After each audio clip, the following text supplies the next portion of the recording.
Hello everyone, I am the storyteller and I am here to help you today. I know you use this video to fall asleep, so before that, like the video and subscribe to the channel. Also, where are you from and what time are you watching? Now get comfortable and relax.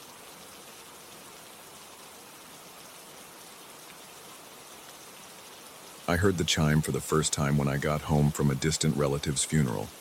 It was late and I was in no mood for surprises.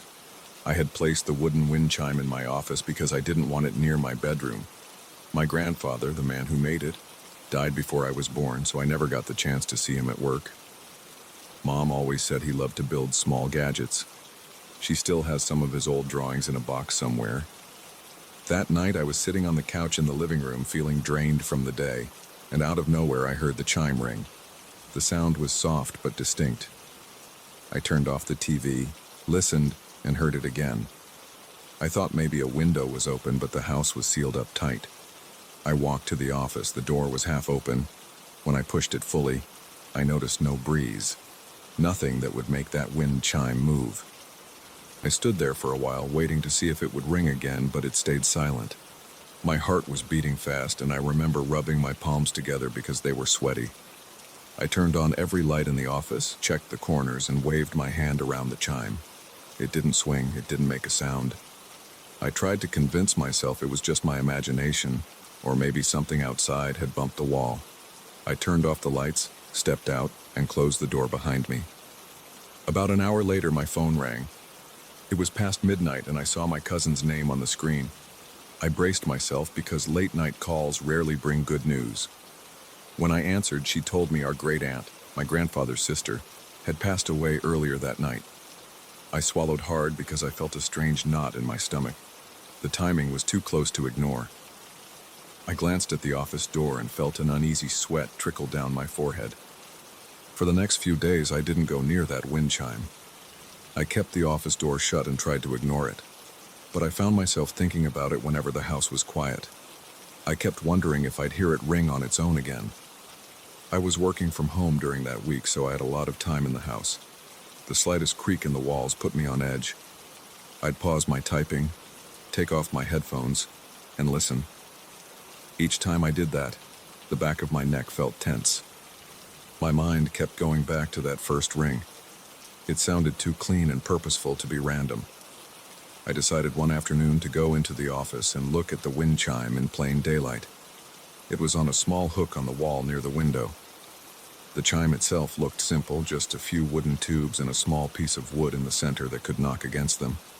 I ran my fingertips over the tubes. They felt smooth, and they made a delicate click when they touched each other. The piece that held them together was just a small wooden ring. There was a bit of string, and it looked old but not frayed. I gave the chime a gentle push. It swayed and made a soft sound. Then I let it settle. I stood there for a full minute, watching for any movement. Nothing happened. I scanned the window frame. It was closed. No drafts of air were coming in. The house's air conditioning was on, but it wasn't blowing directly on the chime. I couldn't find any reason for it to move on its own. I felt a bit foolish, so I told myself to stop obsessing over it, but part of me still remembered the call I got that same night. It was too much of a coincidence for me. I decided to keep the chime where it was, but made sure the door stayed closed, especially at night. If it rang again, I didn't want to hear it. It wasn't even about being scared of a ghost or anything like that. I was just uncomfortable with the reminder of my grandfather and the weird timing with my great-aunt's passing. A few days later, Mom visited me to drop off some groceries she'd picked up. She asked if I still had Grandpa's old wind chime. I hesitated. "Yeah, it's in the office," I said. She told me Grandpa used to make all kinds of small wooden items. Then she asked if I'd heard it ring. I froze a bit because she said it so casually. I just told her I heard it once, but figured it was nothing. She smiled, looked at me, and said, "Your grandfather loved that piece. He said it brought him good luck." Then she changed the subject to something else. I was relieved she didn't press further, because I didn't want to explain the strange phone call or how I'd gotten goosebumps from a piece of wood. That night, I was alone, watching some random show in the living room. The office door was closed. Around 10 o'clock, I heard a dull clunk from behind that door. My body stiffened. I paused the TV again and listened. It didn't sound like a ring, more like a piece of wood knocking against the wall. I got up slowly, not sure if I should check it out or leave it alone. My feet felt heavy on the floor. My pulse was a bit faster than normal. I could feel sweat gathering at my temples. I walked up to the door. I placed my hand on the doorknob and took a breath. I twisted the knob and nudged the door open. The room was dark, so I reached for the light switch. The overhead light flickered on. I looked around. The wind chime was swaying slightly, like it had been touched or nudged. My eyes went to the window again, still closed. I checked the vents, none were pointed at the chime. I walked up to it and placed my hand on the wooden tubes, stopping them from moving. They came to a complete rest in my grasp. I stood there for maybe half a minute, listening to the sound of my own breathing. Nothing else moved. I let go and stepped back. It didn't make any more noise. The tension in my shoulders lessened, and I rubbed my arms because the air felt chilly. I left the room and shut the door, making sure to lock it this time. I never lock an interior door, but I did that night. The next day, I contacted a friend of mine who does basic home repairs. I asked him to come over and see if there was any reason the chime would move. He checked the insulation around the window and said it was fine. He looked at the air vents, found nothing unusual. He even tapped on the walls to see if there was some vibration from outside or from the central air system. Everything seemed normal.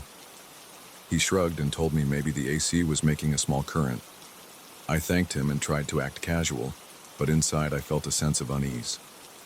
I didn't mention the phone call or the funeral. I didn't want to sound paranoid. That weekend I decided to put the wind chime in a box. I packed it in some newspaper, closed the box, and slid it into the closet in the hallway. I thought if it was out of sight, I would stop worrying about it. For the next several days, I didn't hear any strange sounds. I slept better. My office felt more comfortable. I even got more work done without constantly looking over my shoulder. It was a relief, and I started thinking maybe I'd just worked myself up after the funeral. But the following Friday, I was doing laundry, and I happened to open the closet in the hallway to grab a spare blanket. I saw that box sitting there. My stomach tightened a bit, but I tried to ignore that feeling. I grabbed the blanket, closed the closet, and went back to my laundry routine. Later that evening, I was getting ready for bed. While brushing my teeth, I heard a soft clink from the hallway.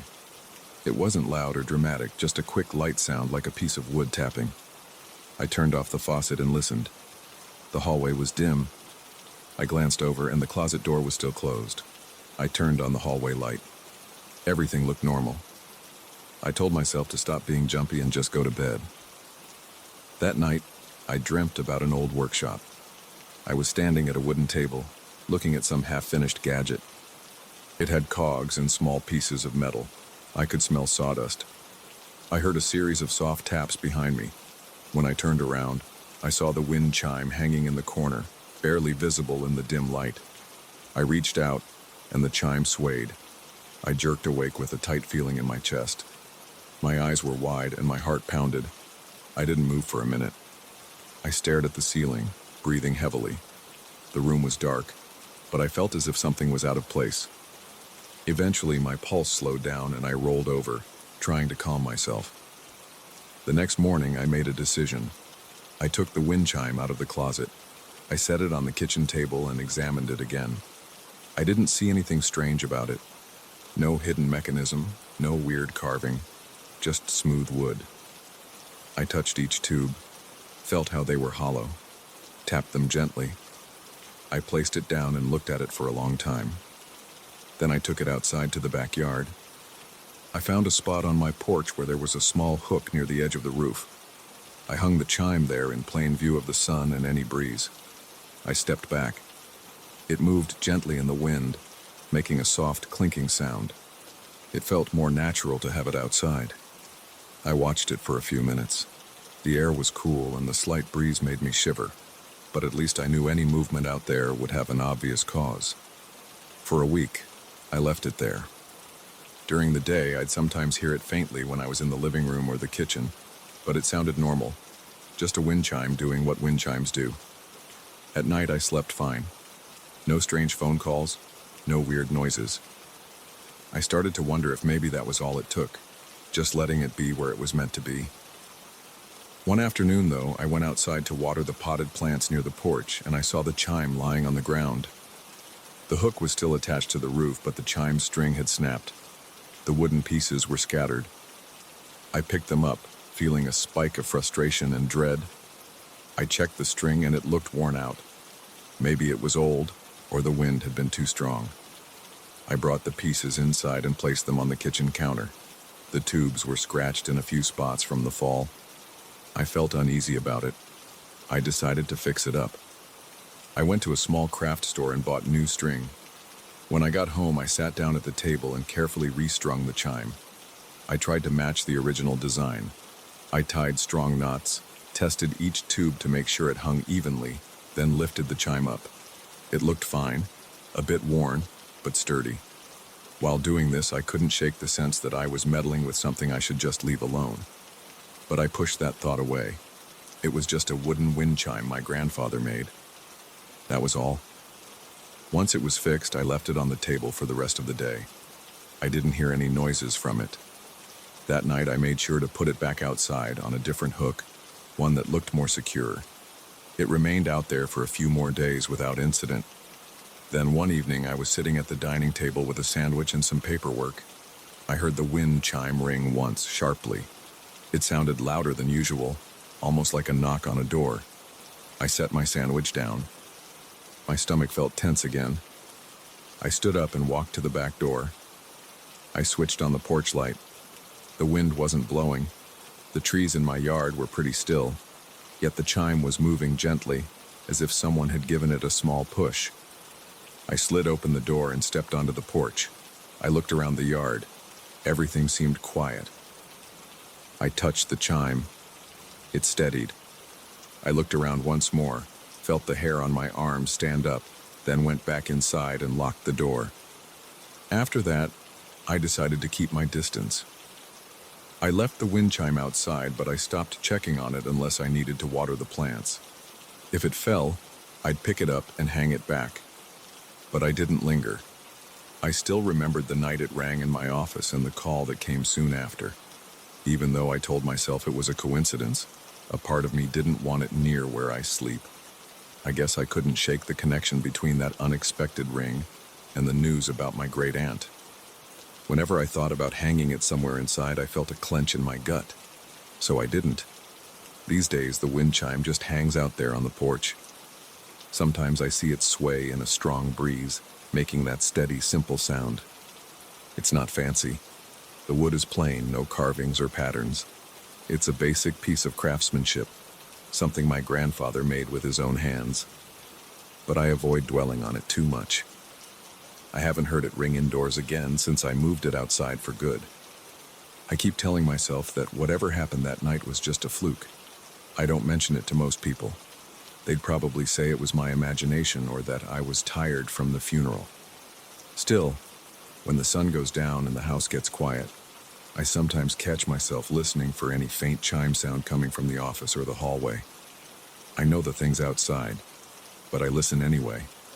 I can't help it.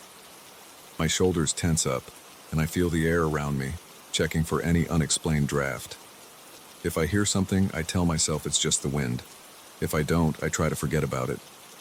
But I never put that wind chime in my bedroom or any other part of the house. I figure it's best to keep some space between us. I don't have any logical explanation for it. All I know is, I don't want to relive that first night. If something that simple can leave me this uneasy, I'd rather keep it at a safe distance. And so far, that's worked well enough. I sleep better, and I don't jump at shadows in my own house. The chime stays outside, and I don't question it too much. That's how I handle it now, and honestly, I prefer it that way.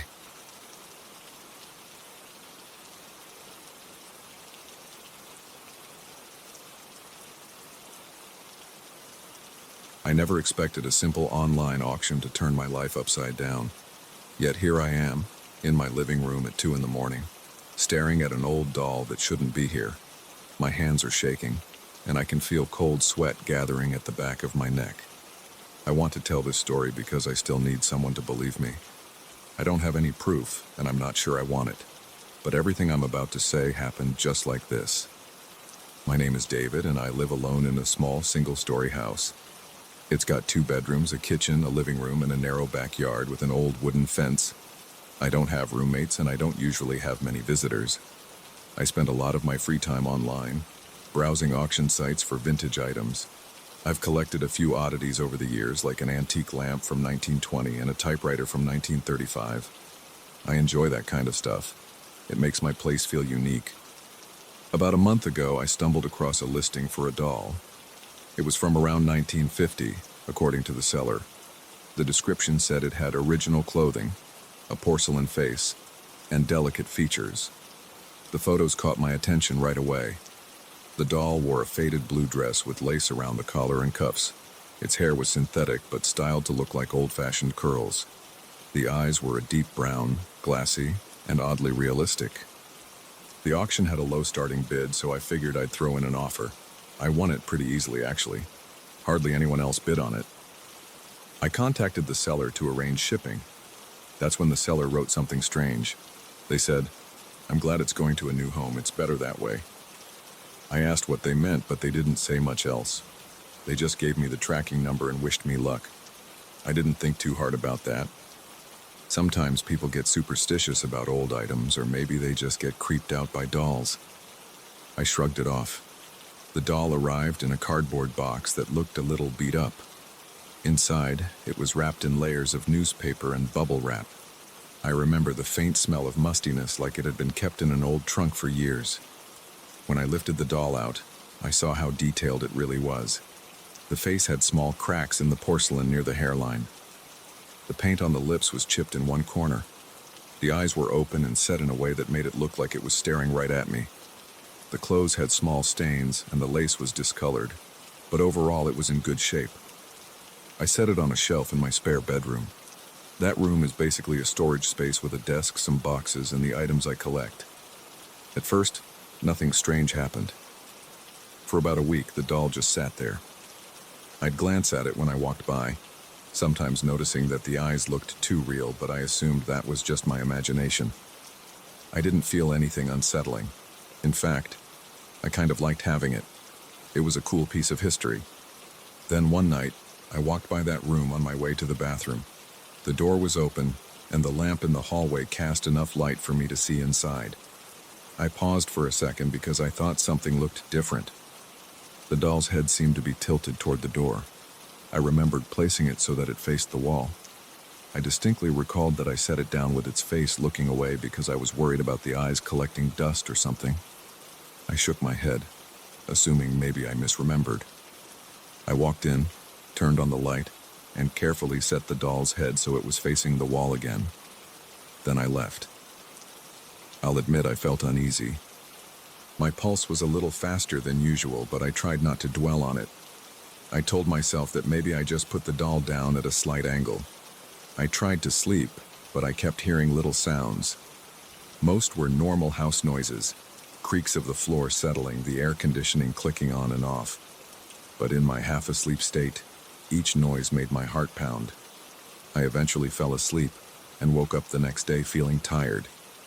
The next night, something even more disturbing happened. I went to check on the doll after dinner. I wanted to be absolutely certain where it was facing. I was determined to keep track of the angle, so I placed it very deliberately. The face was pressed almost fully toward the wall, and I made sure it stayed that way. Then I left the room, shut off the light, and walked to the living room. I spent a couple of hours watching TV. I wasn't thinking about the doll at that point. Then, around 11 p.m., I got up to get ready for bed. I passed by the spare bedroom door and noticed it was slightly ajar, even though I'd left it open wide. I turned on the hallway light and nudged the door open. Immediately, I felt a chill. The doll was looking straight at me. Its head was turned toward the door again. I could see the reflection of the hallway light in its glass eyes. My stomach flipped. My mouth went dry. The hair on my arms stood on end. I told myself there had to be a logical explanation. Maybe I brushed against the door earlier and it shifted. Maybe the doll wasn't as secure on the shelf as I thought, and it moved. But deep down, I felt an uncomfortable sensation in my gut. I couldn't ignore it anymore. That night, I barely slept. Every time I closed my eyes, I pictured that porcelain face. The next morning, I woke up feeling anxious and on edge. I decided I couldn't keep the doll. It was silly to let myself get so freaked out, but I wanted peace of mind. So I grabbed a cardboard box from my closet and some old newspapers. I wrapped the doll carefully and sealed the box with packing tape. I walked outside to my trash bin, lifted the lid, and dropped the box inside. It felt wrong, but I was too uneasy to keep it. Then I closed the lid and went back inside. I tried to push the thought of it out of my mind. I made some coffee, ate breakfast, and forced myself to focus on work. I work from home, so I spent hours at my desk, typing reports and answering emails. By lunchtime, I started to relax. My shoulders weren't so tense, and I felt like I could let out a breath I'd been holding for days. That relief vanished the next morning. I walked outside to grab the mail, and I saw something leaning against my gate. It was that same box, slightly torn at one corner. It was propped upright, and the lid was unsealed. I stared at it, my heart hammering in my chest. I slowly stepped forward and opened the box. The doll was there, still wrapped in newspaper. I felt panic rising in my chest like a wave. My arms were shaking. My throat tightened. The air felt too cold for a sunny day. I checked my trash bin. It was empty because it had been collected earlier. Somehow the doll was out of the bin and waiting for me by the gate. I don't know if someone thought it was a mistake and pulled it out, or if it crawled there by itself. I know how insane that sounds, but there it was. I picked up the box and carried it inside. The doll's weight seemed heavier than before, but maybe that was just my anxiety. I set it on the kitchen table and stood there, looking at it. My skin was clammy, and I could feel my pulse in my temples. I wanted to throw it out again, but I couldn't risk a repeat of that experience. I decided to store it in the garage instead. I figured if someone was messing with me, they wouldn't know I'd put it there. I went to the garage and found an old plastic storage bin with a lid. I placed the doll inside, covered it with an old towel, and snapped the lid shut. Then I slid the bin onto a shelf in the corner. I stood there for a moment, heart still racing, trying to steady my breathing. Eventually, I walked back into the house and locked the door behind me. I forced myself to keep busy, cleaning the kitchen and vacuuming the living room. Each time I heard a soft creak from the garage side of the house, my heart skipped a beat. By evening, my nerves were shot. I called a friend of mine, Mark, just to talk about normal things. I didn't tell him about the doll because I felt embarrassed. I didn't want him to think I was losing it. We talked about sports and some TV shows. By the time I hung up, it was late, and I was exhausted. That night, I woke up around 2 a.m. I wasn't sure why. My heart was beating fast and my mouth felt dry. I looked at my phone. No notifications. I listened for any noises. At first, everything was quiet. Then I heard a faint tapping sound. It was coming from somewhere near the garage door. It was a repetitive, soft thump-thump, like someone gently knocking on wood. My body tensed. My breath caught in my throat. I got out of bed slowly, grabbed a flashlight from my nightstand, and walked toward the kitchen. The tapping continued, steady and light. When I reached the door to the garage, I hesitated. My hand hovered over the doorknob. My heart was pounding so hard I could hear it in my ears. I turned the knob and opened the door a crack, shining the flashlight inside. The tapping stopped. I stepped into the garage. It smelled like motor oil and dust. The flashlight beam swept over the concrete floor and the shelves. The storage bin was still in the corner. The lid looked secure. No one was in there. I approached the bin, each step echoing on the floor. My legs felt stiff, like I was on the verge of trembling. I rested a hand on the bin. It was cold to the touch. I didn't hear any noise coming from inside it. After standing there for a solid minute, I backed away and turned around, returning to the house. I locked the door behind me and double-checked every window. Then I tried to sleep again, but it took a long time. In the morning, I woke up tired and groggy. I went straight to the garage to see if the bin was still there. It was. The lid was secure, and everything looked normal. I decided I had to do something else. Throwing the doll away wasn't working. Keeping it in the garage was driving me insane. So I posted an ad online. I listed it as a vintage doll for free. I just wanted it gone. I got a response from a local collector. He said he'd pick it up that afternoon. I didn't mention anything strange about it.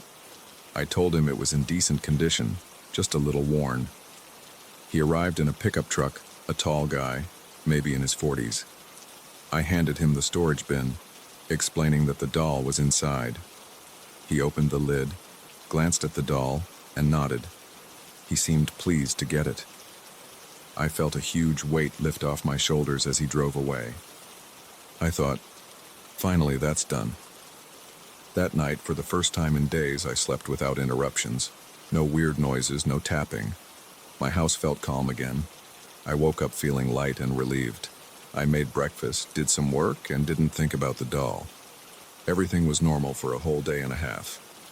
Then, early the following morning, I heard my doorbell ring. I got out of bed, heart pounding because I never get visitors that early. I checked the time on my phone, 7 a.m. I opened the door and there was no one there, but on my front step was the storage bin. The lid was ajar. Newspaper was sticking out. I recognized the same leftover packing material I'd used. I didn't want to touch it. I stood in my doorway, heart racing, breath coming in short bursts. Eventually, I steeled myself. I walked forward and looked inside. The doll was sitting upright, the same faded blue dress, the same cracked porcelain face. It was back. I felt dizzy. My stomach churned. I thought I might faint. I looked around the yard, the street, everywhere. No sign of the pickup truck guy. I didn't see a note either. It was just the bin and the doll. I didn't know what to do. I dragged the bin inside and shut the door quickly. My legs felt weak and I had to sit down on the couch. I stared at the bin, trying to control my breathing. That's where I'm at right now. The doll is in the bin, right here in my living room. I don't want it here, but I'm scared to move it. I'm afraid it'll just come back again or something worse will happen. My hands are shaking while I talk about this. I keep glancing at the bin, expecting the lid to pop open. I don't have answers. I only have what I've seen with my own eyes. It's an old doll from 1950, and it won't leave me alone. That's the whole story so far. I know it sounds crazy. I know people might say I'm imagining everything or that someone's playing a prank. But I've checked all the possibilities I can think of. Nobody I know has any motive to do this. The seller wouldn't bother tracking me down. The local collector disappeared without a trace. Yet this doll keeps ending up back at my house. I'm telling you this because I can't keep it to myself anymore. I don't know where it'll end or what else might happen. And right now, I'm too scared to find out.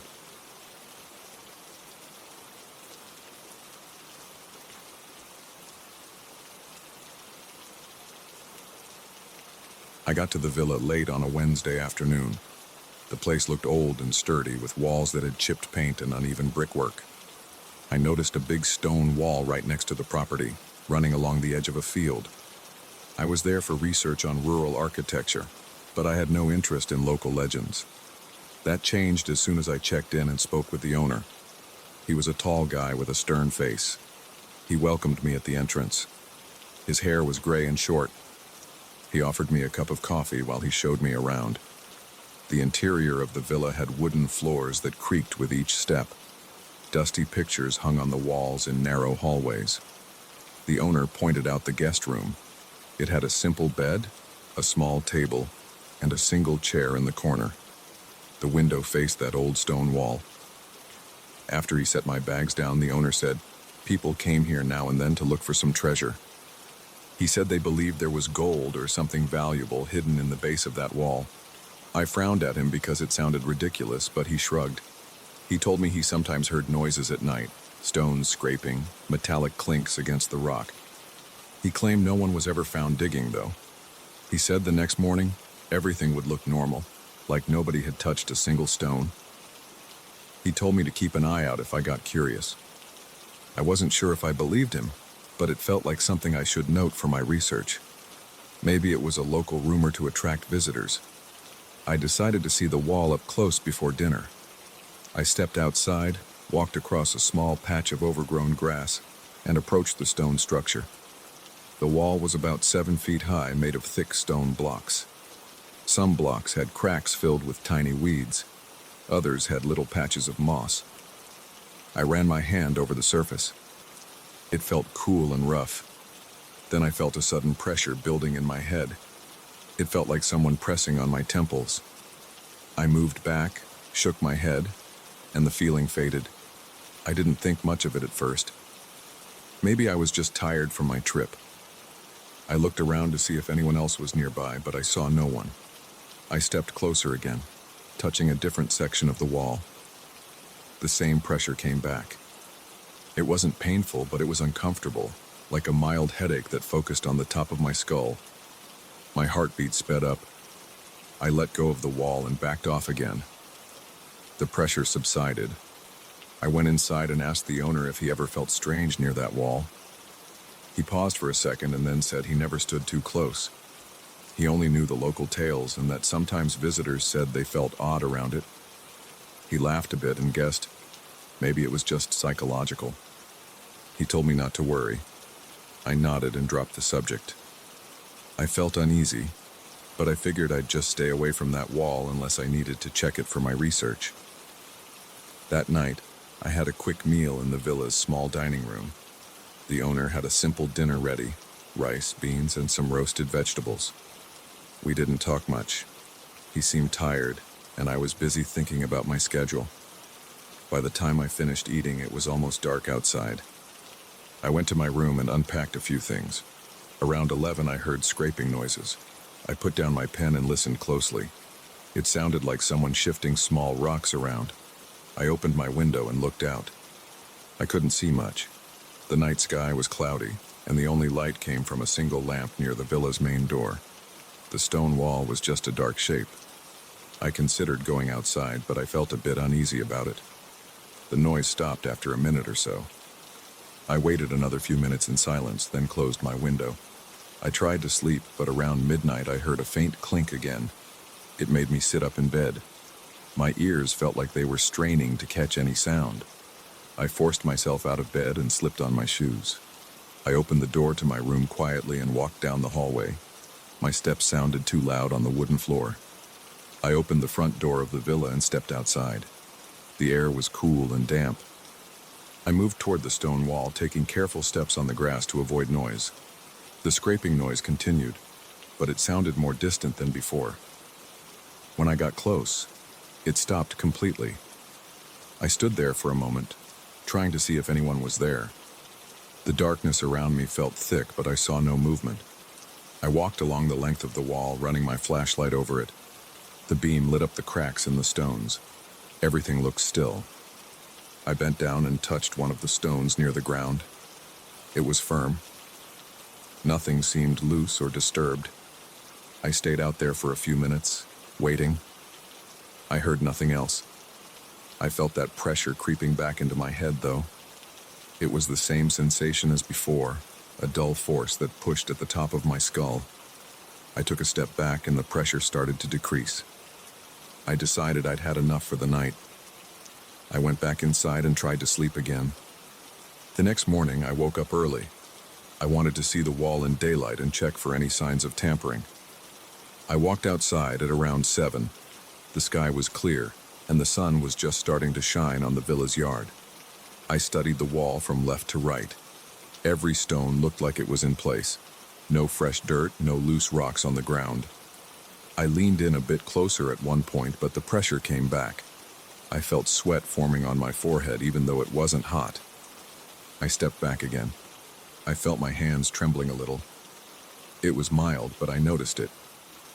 I decided I wouldn't touch the wall again unless I had a solid reason to. That day, I focused on my research. I drove to a nearby town to look at an old church and talk with the local historical society. During the drive, I kept thinking about that pressure in my head. I kept hearing those scraping noises in my memory. I forced myself to concentrate on the road. By the afternoon, I was back at the villa with a notebook full of notes about local architecture, but I felt no closer to understanding what was happening near that wall.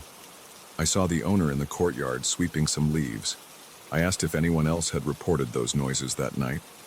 He said I was the only guest and he hadn't left his room after 10. He looked a bit concerned, but told me not to get too wrapped up in the rumors. Then he offered me a glass of water. I drank it, feeling my throat was dry, and thanked him. That evening, after dinner, I felt restless. My curiosity about the wall had grown. I hated the idea of not understanding something so close. I decided I would stay up and keep watch from my window. I turned off the lights in my room around 10, but I stayed near the window. The sky was clear, and the moon provided a bit more light than the previous night. Around 11, I heard a soft scraping noise again. It wasn't constant. It sounded like short bursts of someone moving stones and then stopping. I held my breath and peered out my window. I could see the shadow of the wall, and I thought I saw a figure standing close to it. I couldn't be certain, but it seemed like someone was there. My heart pounded as I considered my options. I grabbed my flashlight, slipped on my shoes, and went into the hallway. Every board under my feet squeaked. I cringed but kept going. Outside, I moved around the side of the villa, keeping my flashlight off at first. I walked carefully, eyes on the wall. I heard another scraping noise.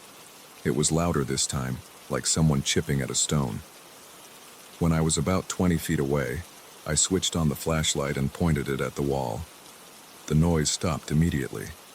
I took another few steps forward. I heard a rustling sound, like cloth brushing against stone. Then there was silence. I shined the light along the base of the wall, saw nothing but weeds and dirt. No tools, no footprints that I could make out. My palms felt clammy, and I wiped them on my pants. The pressure in my head started up again, stronger this time. My vision felt a bit narrow, so I leaned against the villa's outer wall and took a few deep breaths. I called out, "Who's there?" My voice sounded shaky. I waited. Nothing answered. The air felt cold against my face. I forced myself to approach the stone structure one more time. I looked at the blocks near the ground. I couldn't see any fresh marks or anything that looked like it had been dug up. My head pounded a bit, so I stepped back again. The sensation started to ease off. I stayed out there for maybe 10 minutes, shining the light around, listening for footsteps. Nothing. Eventually, I went back to my room. My mind wouldn't settle. I paced around for a few minutes. I sat on the edge of the bed, thinking about what could cause that head pressure. My arms felt tense and my shoulders ached. I tried to rub my neck to relax. I ended up lying in bed, staring at the ceiling, waiting for morning. The next few days followed a similar pattern. I'd work on my research during the day, but at night I kept hearing those strange sounds. I tried approaching the wall multiple times. Each time I felt that crushing sensation around my skull. Each time the sound stopped before I could catch anyone. I began to think maybe I was missing something obvious, but the lack of any evidence of tampering baffled me.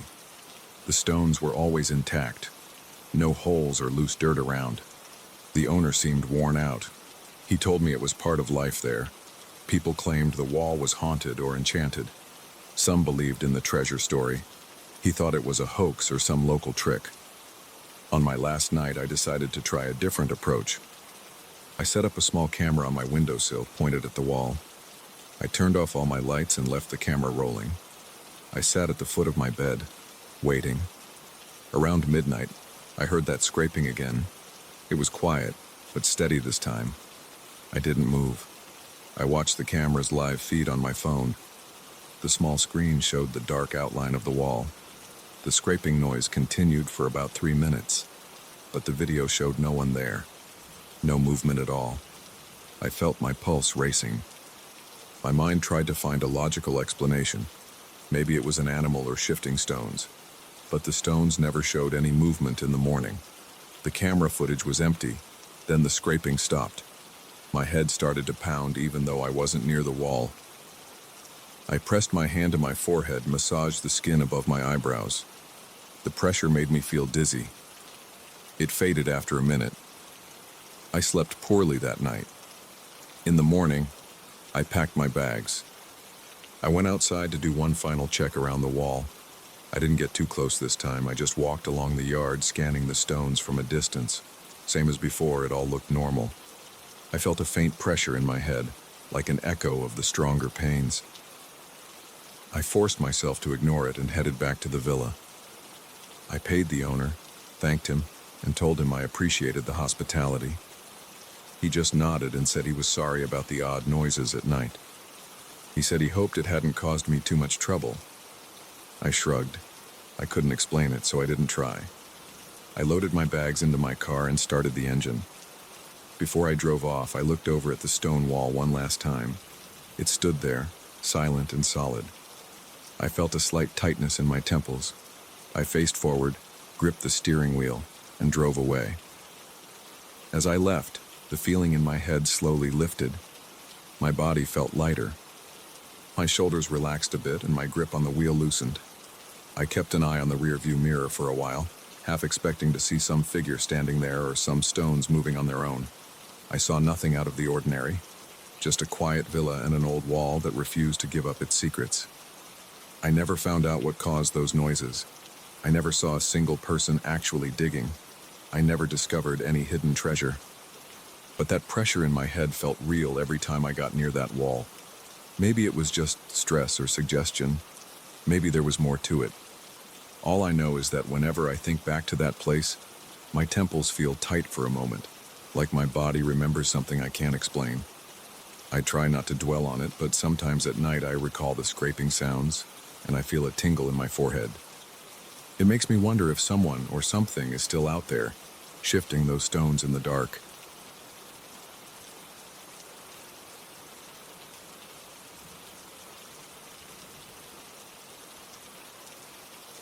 I got back from the Caribbean cruise feeling relaxed and a little sunburned, but I didn't expect anything strange to happen afterward. I was excited to show off my souvenirs, talk about the tropical beaches, and laugh about the late-night parties on the ship. Instead, I found myself waking up to quiet whispers in my own home, wondering if I was losing my mind. I'm still not sure how it all started, but I can pinpoint the moment things got weird. The day I brought that black patchwork doll into my house. I bought the doll at a small street market during one of the cruise stops. The place was crowded with locals selling hand-carved trinkets, woven bags, and colorful masks. I wandered around, just looking for something unique to bring back. An older man stood at a corner table, smiling in a calm way, like he knew I'd show up. He had this small doll made of black fabric scraps with odd symbols stitched all over its body. The thread was coarse, and the doll's arms and legs were thin and uneven. I picked it up, felt the rough texture, and asked him what it was. He said it was traditional in his village. He didn't explain much else. I looked at it, shrugged, and asked for the price. He gave me a small number, so I handed him some cash and slipped the doll into my bag. I remember him looking at me with serious eyes, but I didn't think about it too much at the time. When I got home, I tossed my suitcase in my bedroom and placed the doll on a shelf in the living room. I didn't have a clear idea of how to display it, so I just leaned it against a stack of old DVDs. That first night, I slept without any trouble. I was exhausted from the flight and the taxi ride home, so I crashed on my bed in my clothes. The next day, I unpacked, did laundry, and tried to get back into my routine. At around midnight, I sat on the couch watching a random TV show. My eyes felt heavy, so I turned off the television and headed to my bedroom. As I passed the living room shelf, I glanced at the doll. Its head drooped forward, the embroidered eyes pointing down. The symbols on its body looked a little creepy in the dim light, but I told myself it was just a harmless souvenir. I fell asleep, but I woke up a few hours later. My room was quiet except for a faint buzzing from the hallway light fixture. I heard a whisper, soft and drawn out, coming from the direction of the living room. At first, I thought it might be the wind outside, but it sounded more like a voice repeating short phrases that I couldn't understand. My heart pounded against my ribs, and my mouth went dry. I stayed still, listening. After 10 or 20 seconds, it faded. I got up, reached for the small flashlight on my nightstand, and crept toward the living room. I didn't turn on the main lights. I just aimed the flashlight around. Nothing seemed out of place. The windows were closed. The door was locked. The clock on the wall read 3 in the morning. Then I shone the light on the shelf where I had placed the doll. It lay on its side, not leaning against the DVDs anymore. I couldn't recall if I had left it like that, so I shrugged it off and put it back in a sitting position. I felt a bit uneasy, but I told myself it must have slipped. I went back to bed, trying to calm my breathing. Sleep eventually came, but it was restless. The next night, I tried to ignore my nerves. I had dinner, played some music, and answered a few emails. I caught myself glancing at the doll more than once. It didn't move or shift, but I felt uneasy with it in the house. Around midnight, I turned off the lights and went to my bedroom. I lay there in the dark, my mind drifting. An hour later, I heard it again, that hushed, repetitive murmur. It came from near the door to my living room, or maybe near the window. My stomach twisted. I rubbed my temples, wondering if I was half asleep. The whispering persisted. My heart thumped, and I got out of bed. This time, I flipped on every light switch on my way to the living room. The second the lights illuminated the room, the whispering stopped. I stood in the middle of the living room, listening to my own breathing. Then I looked at the shelf. The doll lay face down this time, its arms spread wide. My chest felt tight. The only explanation was that it fell off balance. I leaned down, touched it, and felt the stiff, uneven stitching along its head and neck. I propped it upright again, placing it so it wouldn't topple over. I turned around, checked the door and windows, and saw no sign of forced entry. Everything was locked. Eventually, I went back to bed, but I couldn't sleep well. Over the next few days, the same pattern continued. I'd hear whispers late at night, always in short bursts, always in a strange tone that didn't match any language I knew. I tried recording it with my phone once. I set it to record, placed it on the living room table, and waited. I heard the whisper, but when I played the audio back, there was only silence. No static, no voices, just dead air. My hands shook when I realized I couldn't capture the sound. I started to wonder if I was hallucinating. I even made an appointment with my doctor, thinking maybe I was overtired or stressed. The medical check showed nothing unusual. One night I woke up to a sharp thump near the living room. I jumped out of bed, legs shaking, and hurried to see what happened. The doll was on the floor, close to the window. The shelf was a few feet away, so it must have fallen pretty far. I picked it up and felt a chill on the back of my neck. The cloth was cold, almost damp. I heard another whisper right behind me, but I spun around and there was nobody there. I clenched my jaw, telling myself to calm down. I put the doll back on the shelf and pressed my hands against my face. My palms were sweaty. I wondered if I should throw the doll out. But a part of me felt like that might not solve anything. Maybe the doll had nothing to do with it. Or maybe it had everything to do with it. I wasn't sure anymore. I started sleeping with the bedroom door locked. I knew it was pointless if something supernatural was going on, but it made me feel a little safer. My nights turned into a series of jolts awake, straining to hear if the whisper had started again. Usually it did. It always stopped the moment I turned on the lights. I checked every corner, expecting to find some trick or hidden speaker, but I never found any explanation. One evening, I decided to test a theory. I took the doll and locked it in a small storage closet near the laundry area. I placed it in a shoebox, sealed it with tape, and slid it to the back of the closet. Then I closed the closet door and jammed a chair against the handle. I wanted to see if I still heard those whispers. At around 3 in the morning, I woke up to that same low voice. It sounded more muffled this time, like it was coming from behind a wall. My hands shook and my breath was shallow. I grabbed my phone, turned on the flashlight, and walked toward the laundry area. The chair was still in place, the closet door was closed. Yet I heard the voice from inside, a low, rhythmic chant. My scalp tingled and my knees felt weak. I yanked the chair away and opened the door. The shoebox was on the floor, lid still taped. When I opened the box, the doll lay there, motionless, no sign of movement. But the whispering had stopped.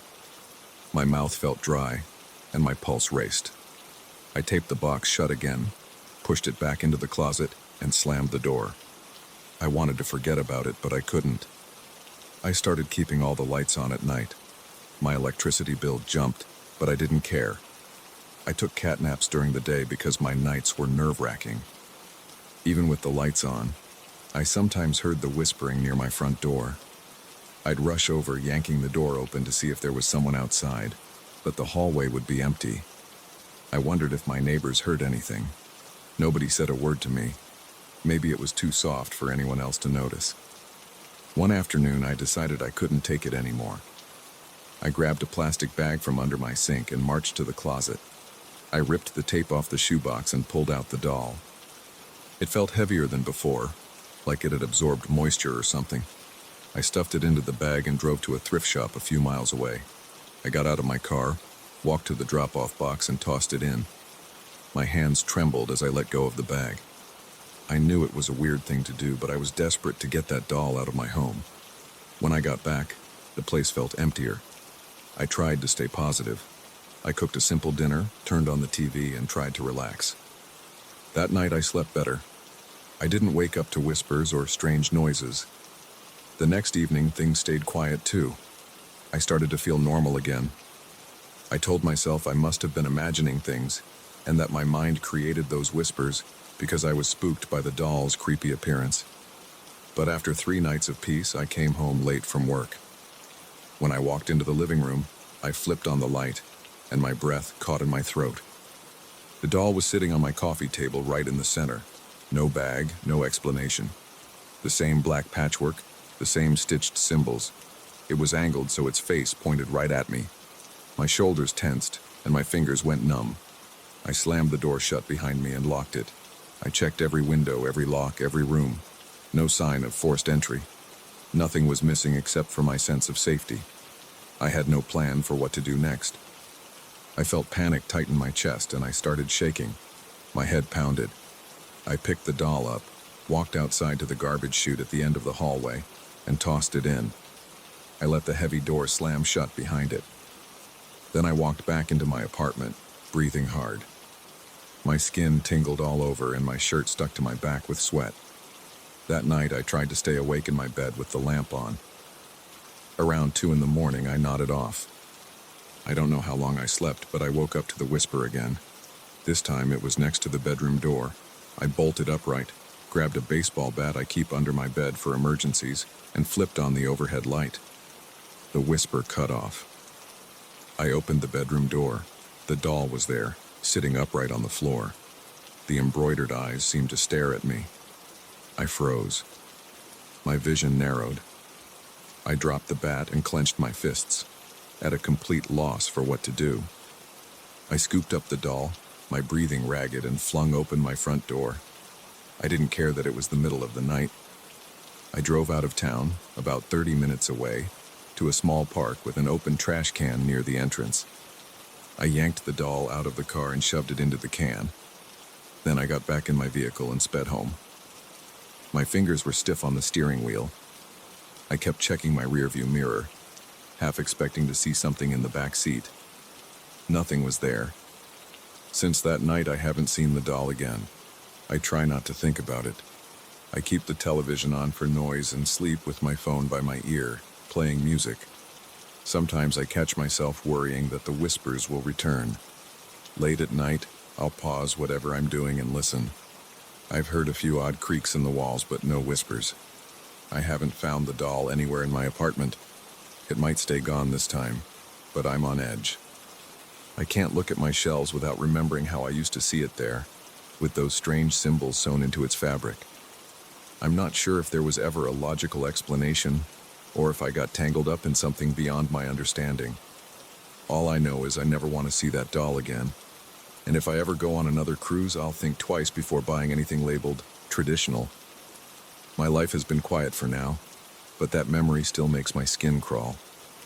I don't hear the whispers anymore, yet I can't shake the feeling that they could start up at any moment.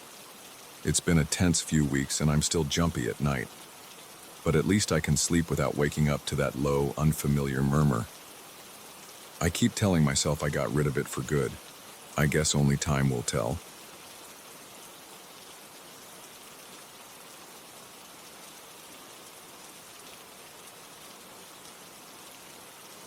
I got this job at the Lakewood house in early May. I remember my first impression when I walked through the main doors. The place was bigger than I expected, and the ceilings felt like they went on forever. The manager handed me a set of keys and told me I'd be in charge of cleaning the hallways after midnight. I thought it would be easy. I needed the money, and I didn't mind working nights. But from the very start, people warned me about odd noises on the second floor. I laughed it off. I didn't see any reason to worry.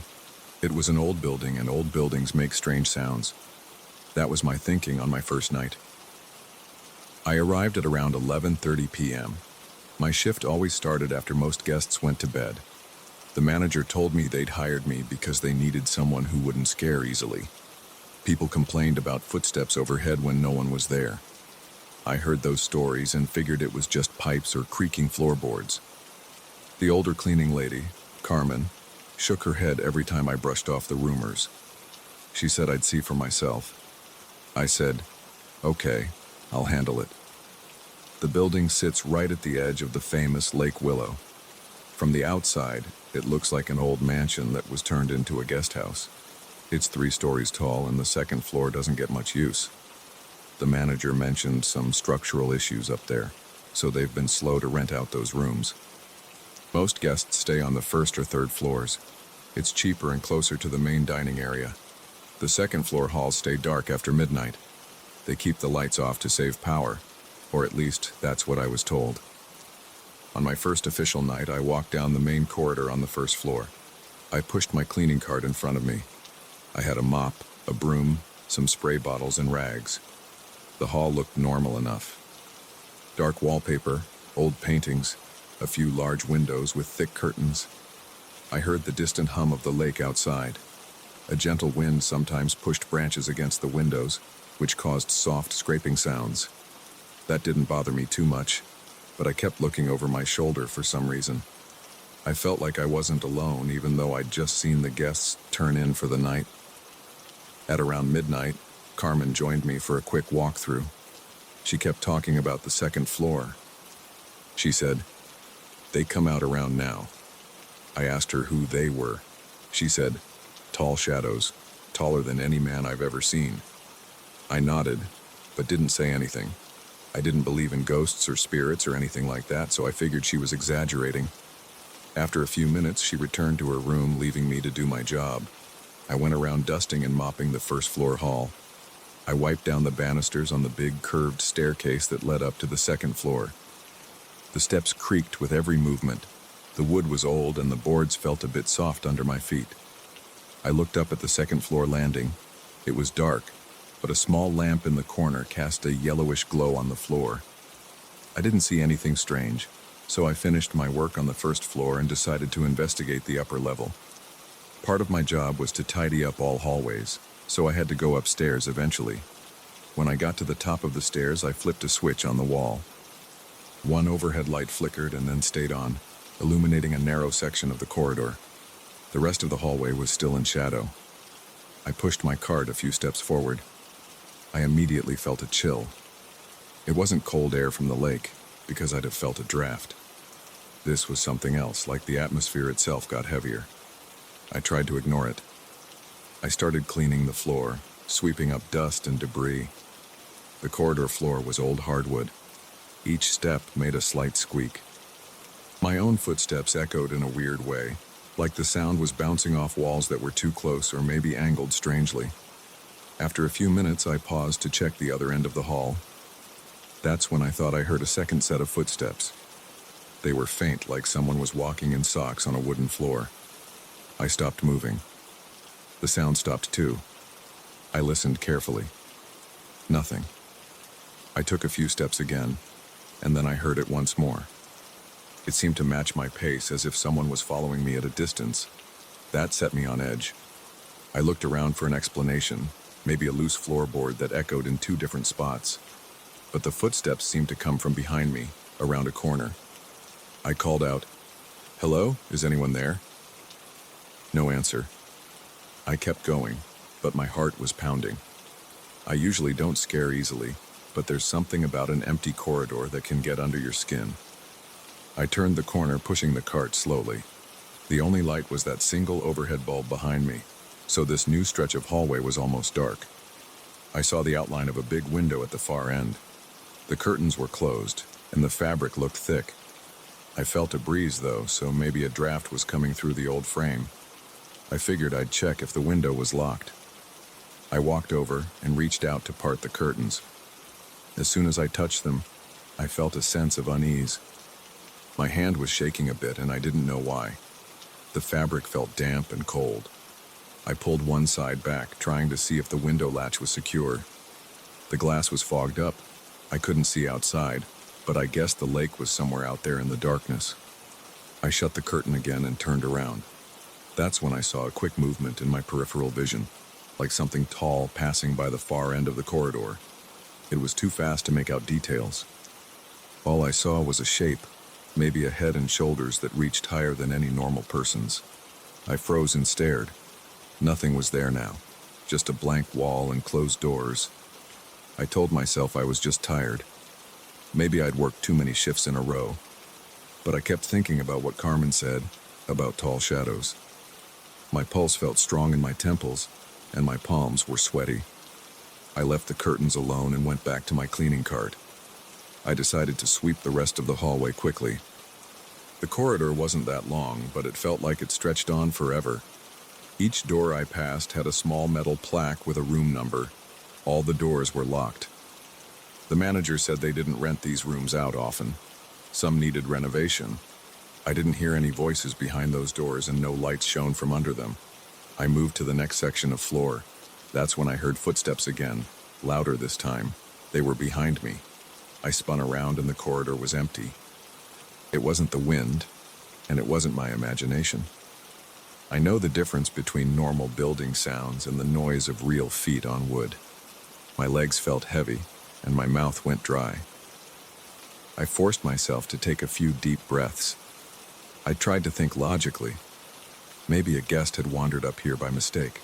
Maybe one of the staff was playing a prank on me. I called out again. "Hey, who is that?" No response. I grabbed my flashlight from the cart and shone it around. I checked each side of the corridor. I checked the smaller side passages, the alcoves, even behind a potted plant near the stairs. No one was there. The air felt thick, like I was standing in a place I didn't belong. The silence was so intense that I could hear my heartbeat in my ears. That's when I heard a faint scraping sound. It came from behind one of the locked doors. I put my ear to the door, not sure what to expect. The sound stopped, and there was complete silence again. I decided I'd had enough for one night. I finished a quick sweep and headed back downstairs. I didn't see Carmen again, so I left her a note saying I'd done the best I could, but something felt off. I signed out of my shift around 2 a.m. I walked to my car in the staff parking lot. The wind coming off the lake was cold, and I kept glancing at the second floor windows. They were dark, but I thought I saw movement in one of them. I got in my car fast and drove home. The next evening I arrived for my shift and found Carmen waiting by my cleaning cart. She asked how my night went. I told her what I heard, and she nodded like it was nothing new. She said she had seen those tall shapes many times over the years. She called them shadows, but she thought they were connected to the history of the house. She didn't give me many details, just said the place was built in the late 1800s, and that people sometimes talked about strange figures walking the halls. I asked if they ever did anything harmful. She shrugged and said they mostly just watched or appeared at a distance. That didn't make me feel much better. I started my rounds again, double-checking the first floor corridor. Nothing strange happened there. I headed up to the second floor around midnight. I took the same path, but this time I turned on every light I could find. Some bulbs were burnt out, but at least I had a bit more visibility. The corridor still felt oppressive, though. The walls seemed too narrow, and the air was stale. I kept my flashlight close. I mopped the floor near the window at the end of the hall. The curtains were still damp, and I had this weird feeling that someone was behind them, even though I'd checked the previous night. I tried to ignore it and focused on my cleaning tasks. At around 12:30 a.m. I heard a soft thud behind me. It sounded like someone gently knocking on a wall. I turned and aimed my flashlight. I saw nothing. Then I heard the knock again, down by the corner near one of the locked doors. I walked over carefully, holding my mop handle tight. I stood outside the door and waited. The knock came again. 3 soft taps. My throat felt tight, but I forced myself to speak up. "Hello? Do you need help?" Silence. I put my hand on the doorknob. It wouldn't turn. Then the knob rattled on its own, just a brief shaking motion. I stepped back, almost stumbling over my own feet. I watched as the knob went still. I didn't know what to do. The manager had said not to bother with locked rooms, but I felt a jolt of adrenaline, like I needed to see what was in there. I decided it wasn't worth it. I backed away and returned to my cart, never taking my eyes off that door. A few minutes later, the lights flickered. I guess the wiring upstairs is old. The corridor went dark for about 2 seconds and my stomach twisted. I thought I'd see something in that brief blackout. When the lights came on again, everything looked the same. I almost wished they'd stayed off because the tension was worse with the flickering. I tried to pick up the pace and finish my tasks. I still had trash bins to empty and some wiping down to do. As I moved toward the far end of the hall, I felt that heavy sensation again, like the air was pressing on me. My ears started ringing slightly. I heard footsteps behind me, faster this time, like someone running. I spun around, shining my flashlight. I caught a glimpse of a dark shape darting into a side passage. It was tall, much taller than me. I stand about 6 feet, and this thing looked like it had a foot or 2 on me, maybe more. The shape was black, and I couldn't see a face or clothing. It moved quickly, like a shadow that had gained substance for a second and then vanished. My skin broke out in goosebumps, and my breath got shallow. I wanted to run downstairs right then, but my pride told me I needed to confirm what I'd seen, so I walked toward the side passage. My footsteps felt unsteady. My legs were trembling. The small hallway there led to a tiny storage closet and a locked door that went nowhere. I aimed my flashlight around, but the space was empty. No footprints, no sign of anyone. The door was locked and the closet was full of old chairs and boxes. Nothing else. I decided I'd done enough for the night. I rushed back to the staircase, leaving my cleaning cart in the corridor. I figured I'd get it later or send someone else to get it. As soon as I reached the top of the stairs, I heard another series of footsteps coming from behind. They weren't in sync with mine this time. They moved slower, like someone taking deliberate steps. I didn't look back. I just raced down the stairs, practically jumping the last few steps. When I reached the bottom, I finally glanced up. I thought I saw a shape leaning over the railing, but the lights were too dim to be sure. I felt like my heart was in my throat. I found Carmen in the laundry room on the first floor. I told her I'd seen enough. I was trembling, and I could barely speak normally. She gave me a sympathetic nod. She said, "They don't usually come this close. You must have sparked their curiosity." I asked her if the manager knew about this. She just laughed and said, "He's heard the stories, but he doesn't believe. He thinks it's just our imaginations." I left early that night. The next day I came back for my shift with more determination. I didn't want to quit.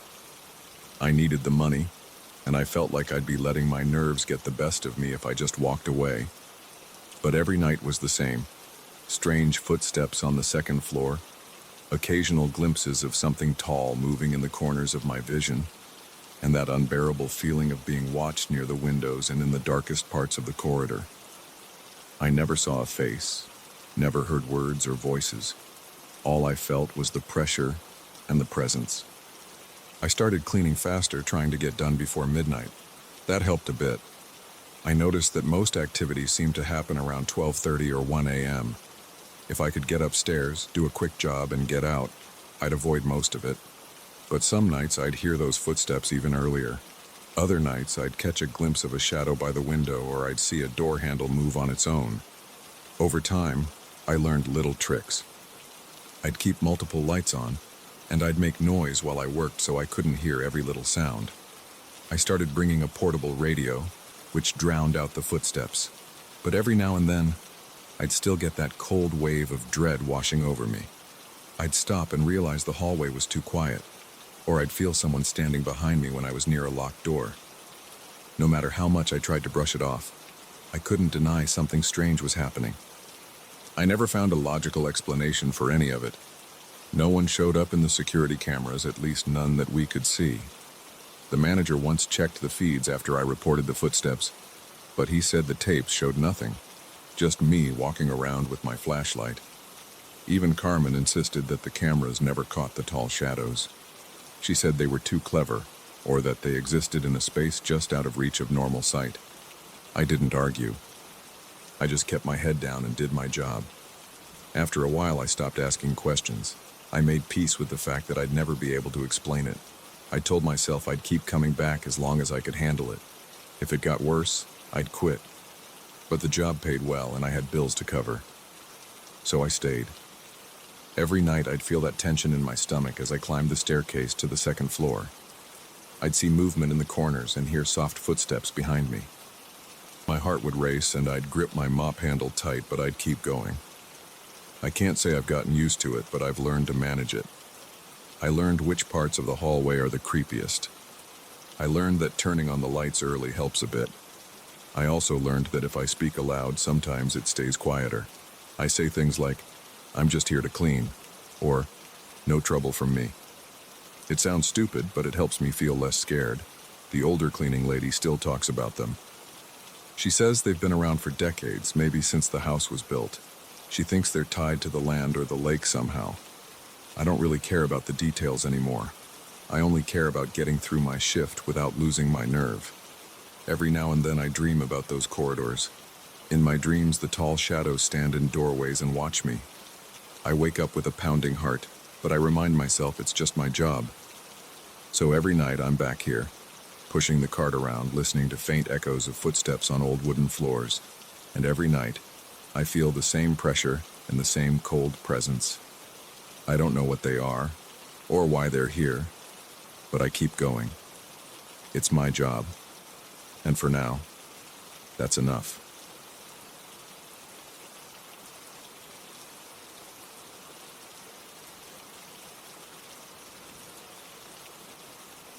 I still remember the day I brought that old cloth clown into my house. I had never paid much attention to my grandfather's collection while he was alive, but when he passed, I ended up with one of his clowns. It looked worn out. The paint on its face had peeled in spots and the material around its arms was frayed. I put it on a shelf in my living room because I felt a small obligation to keep it in sight. That was the first mistake. When I look at it, I see faded colors and chipped paint on its cheeks. The hat is tilted to one side and there's a narrow rip along the seam near its neck. The doll has big cloth shoes and a pair of button eyes. They never move, but I catch myself glancing at them like I expect something to change. The shelf is about 5 feet off the ground. The clown sits in the center, leaning against the wall with its tiny cloth hands resting on its lap. There's a faint musty smell that comes off it, even from a few steps away. I tried to ignore my uneasy feeling. I figured it was just nostalgia mixed with a bit of discomfort about clowns. My grandfather loved them, and it never bothered him. I told myself it was just an old doll. After a few days, I started having strange dreams. At first, they were blurry and quick. I'd see flashes of red and white. Then I'd hear sharp bursts of laughter echoing in the background. I'd wake up, my heart pounding, and my sheets would feel damp with sweat. I'd look around my room, convinced I was imagining it. The alarm clock next to my bed would read 3:14 or 2:57, random times deep in the night. I thought it was stress. Then I heard what sounded like chains dragging in my garage. The first time it happened, I was in bed. It was late. I was still awake because I couldn't stop thinking about that laugh from my dream. Then I heard a scraping sound like metal links moving across concrete. My muscles got tense. My mouth felt dry. My palms pressed against the blanket and I stared at the ceiling. I didn't want to move. I tried to convince myself it was the water heater or some tool-shifting position. It continued for about 10 seconds, then stopped. In the morning, I checked the garage. My garage door has a chain mechanism, but everything looked normal. My tools were in the same spots. Nothing was out of place. I tested the garage door, opened it, and closed it. I listened for unusual rattling. It sounded fine. I moved on with my day. I had coffee, scrolled through messages on my phone, and avoided looking at the clown on the shelf. But whenever I passed by the living room, I felt a prickle on the back of my neck. My eyes drifted to the clown's face. It appeared exactly the same. The chipped paint, the faded grin, no signs of movement. That night, I dreamt I was standing in a small room lit by a single bulb. There was laughter. It was high-pitched and short, like a repeated giggle in another corner of the room. I remember trying to see who or what was laughing. I couldn't move in the dream. The laughter grew louder, then cut off suddenly. I woke up with my sheets tangled around my legs. I was breathing through my mouth and my heart was racing. I looked at the clock. It was close to 4 in the morning. I got up, drank some water, and walked through the hallway to the living room. I turned on the light, half expecting to see the clown on the floor or tilted in a new position, but it was still on the shelf, leaning like always. I whispered under my breath, telling it to stop. I felt silly doing that, but I couldn't shake the idea that the doll was behind the laughter in my dreams. I'm not someone who believes in haunted objects or curses, but I couldn't explain the timing. I stood there, arms crossed, staring at its chipped face. My knees felt a bit weak. My breath came in small bursts. I reached out and nudged it a little just to see if something felt different. It was just cloth and old paint. The material felt rough, and the face was stiff from the paint that remained. The eyes were 2 black buttons sewn in place. I backed away and left the room. The chain sounds in the garage continued every few nights. Sometimes I'd wake up and hear them right away. Sometimes they'd start while I was lying on the couch trying to watch something on TV. The scraping would last a few moments, then stop. I checked the garage over and over. I inspected every corner, tested the door, tested the chain on the overhead track. Nothing seemed broken. Nothing was out of alignment. I kept all the lights on while I did this. I felt a chill on my arms. The hairs on the back of my neck stood up when I walked back into the house. I glanced at the clown on the shelf, then tried to distract myself. After a week of terrible sleep, I noticed I was losing focus at work. My coworkers would ask if I was okay. I'd shrug it off, saying I wasn't sleeping well. I didn't share the details. I didn't want to talk about the clown or my dreams, but my eyes were bloodshot, and I had dark circles under them. My hands shook a little when I had too much caffeine. My thoughts kept circling back to the nights at home. One evening, I decided to move the clown to the closet. I took it off the shelf.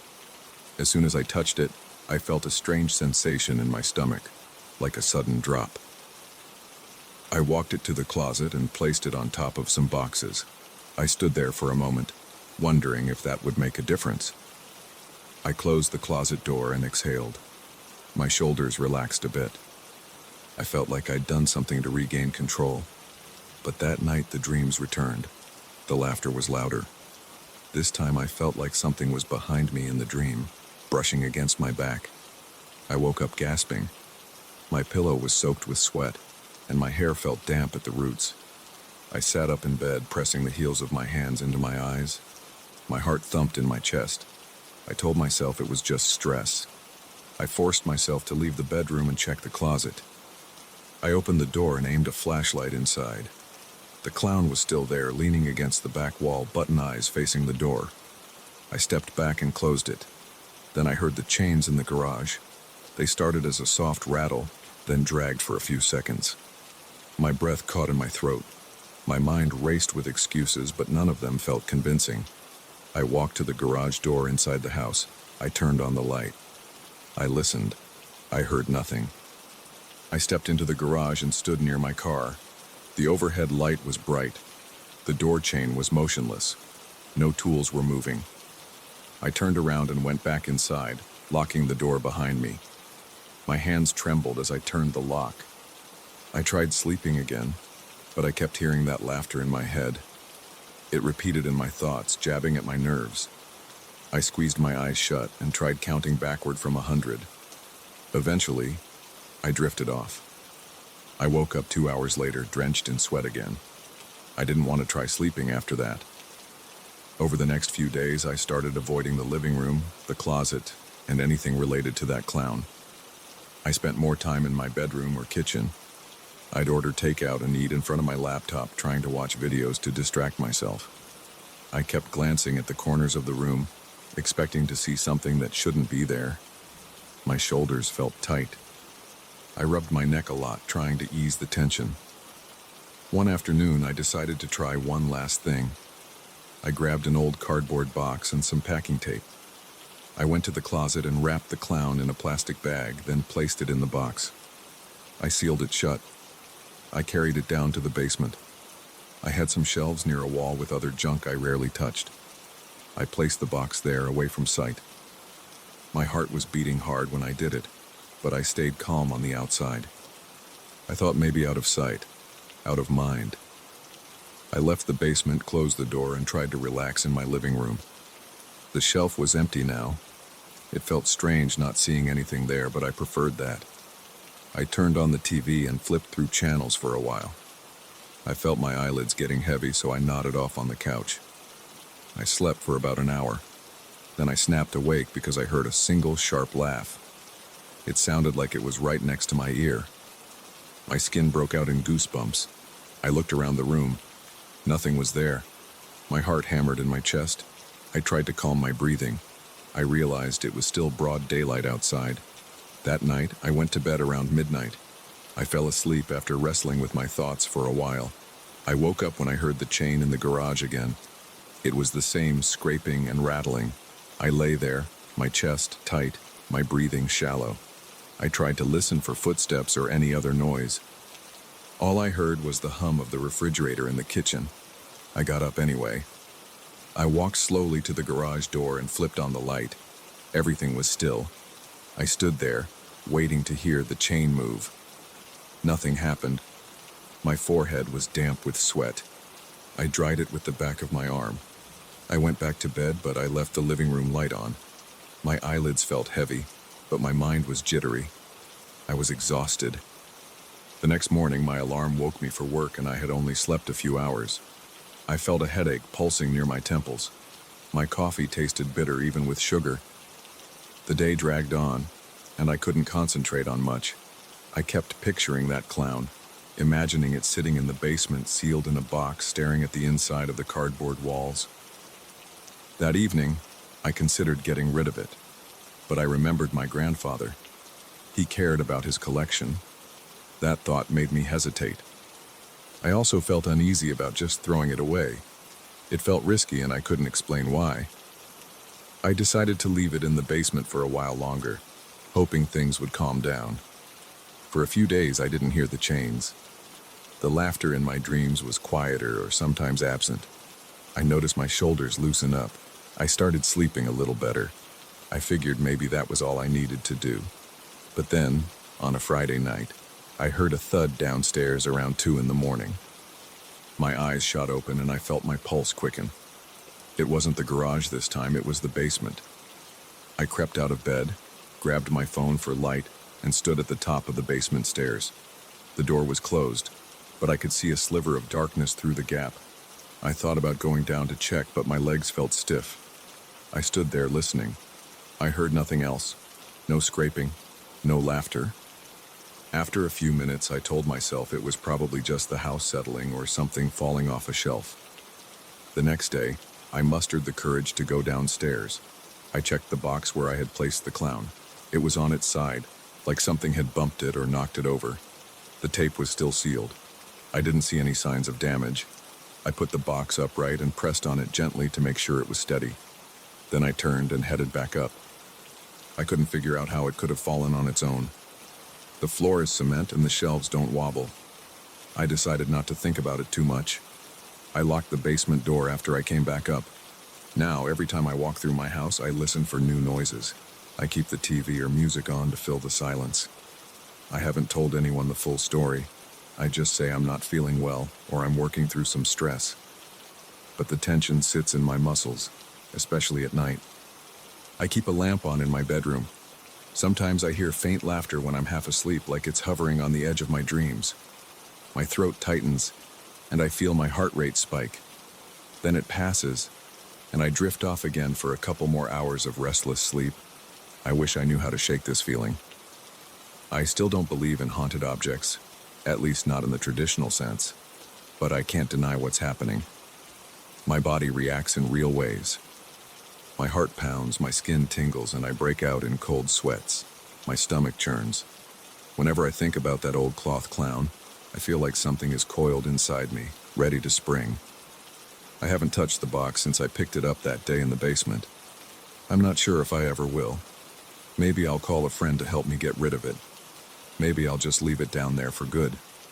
I haven't decided yet. Right now, I'm just trying to get through the nights. I keep the lights on. I keep the TV volume at a decent level, and I stay alert for any strange sounds. If I hear chains in the garage, I remind myself it might be the metal contracting with the temperature or some random shift in the door mechanism. If I have a dream filled with laughter, I try to calm my breathing and remind myself that dreams aren't real. But the uneasy feeling remains. That's how things stand. I inherited an old, battered clown from my grandfather. I set it on my shelf. I started hearing laughter in my sleep and chains dragging in my garage. I moved it, I boxed it, and the strange events continued. My body feels stuck in a cycle of tension. I'm hoping it will fade over time, but I don't know if it will. For now, the box is in the basement and the closet is empty. My living room shelf is bare. I keep telling myself that everything's normal, but I still jump at sudden noises. I can't relax the way I used to. Every time I close my eyes, I wonder if I'll hear that shrill laughter again. And every time I pass the basement door, I feel a small jolt in my chest, like something might be waiting on the other side.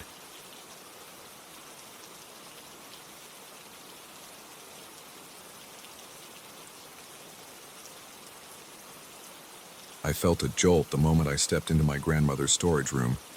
The smell of mildew and dust filled my nose, and the overhead light buzzed like it was about to go out. I saw the big rag doll in the corner, slumped against a stack of old boxes. Its button eyes stared straight ahead, and its crooked smile looked stiff. I froze in place for a second and felt my heart thump. That doll was almost the same height as me when it sat upright. Its arms were limp, and its faded cloth skin looked like it had been patched a few times. I tried to ignore it. I tried to focus on the shelves and the junk around me, but I kept glancing at its face. It felt like it was looking back at me. I'm a 30-year-old guy, and I've never been afraid of dolls or toys, but this one made the hairs on my arms stand up. My grandmother died recently, and I was here to clear out her house. I didn't expect anything strange. I thought I'd just shove some stuff into boxes and maybe find a few keepsakes. But the second I saw that doll, I knew this wouldn't be a simple cleanup. My cousin Brano was in the living room going through old photo albums. I called him over because I thought maybe he'd remember something about this doll, like where it came from or who it belonged to. He walked in slowly, wiping dust off his hands on his jeans. "What's up?" he asked. He looked tired, and he had dirt on his sleeves from sorting through boxes in the attic. I pointed at the doll. "Did you see this thing yet?" I asked. He stepped closer, squinted, and then took a step back. He didn't say anything. He just nodded. I asked if he knew who it belonged to, and he shrugged. He said he didn't remember seeing it when we were younger. Then he cleared his throat and admitted he felt uneasy around it too. He said he only noticed it earlier that day when he passed the storage room. He had the same impression I did. The face seemed to follow him as he walked by. We spent a few more minutes looking around the storage room. It was packed with cardboard boxes, old furniture, broken tools, and random things my grandmother had collected over the years. The doll kept drawing my attention, though. Every time I turned around, I felt like its head was tilted in a new direction. But when I stared at it, it looked normal. Just a rag doll with button eyes and a sewn-on grin. I decided it was probably my imagination, or maybe the shape of the eyes created that illusion. The idea still sent a shiver through me. Later that afternoon, Brano and I split up again. He focused on the attic, and I stuck to the ground floor. I had to go back into the storage room because I needed to move some boxes to the living room for sorting. Each time I passed the doorway, I glanced at the doll. I tried to keep my eyes forward and ignore it, but I couldn't stop checking. I'd walk by fast, and in my peripheral vision, I swore the doll's head shifted a bit. That split second made my chest tighten. I started to feel sweaty and my breathing got shallow. I told myself I was being ridiculous. I was an adult and it was just a rag doll. But I couldn't shake the feeling that something was off. At one point, I stood in the hallway for a solid minute, staring into that room. The doll was near the corner next to an old bookshelf. I wanted to see if it would move while I watched. I focused on its face. It had button eyes with little black threads holding them on, and the fabric around the mouth was fraying. The smile was uneven, with one side higher than the other. Nothing moved. It was completely still. My pulse slowed, and I started to relax. I told myself that I was spooking myself for no reason. I picked up another box and carried it to the living room. About an hour later, I was in the kitchen rummaging through drawers. I found some old silverware, some chipped plates, and a few stray keys. I heard Brano walk in, so I asked him how it was going. He said he had found some boxes of our grandmother's clothes, plus some old records. We talked about random stuff for a while, trying to keep our minds off the weird vibe in the house. Eventually, I decided I should grab a cold drink from the fridge before heading back to the storage room. I was procrastinating. I didn't want to go back in there alone, but I felt stupid admitting it. When I finally walked back to the storage room, I felt the hairs on the back of my neck stand up again. The door was half open. I pushed it the rest of the way and stepped inside. The light overhead flickered. I saw the same clutter, the same boxes, the same broken chair in the corner. But the doll looked different. It was leaning a bit more to the left, almost like it had shifted.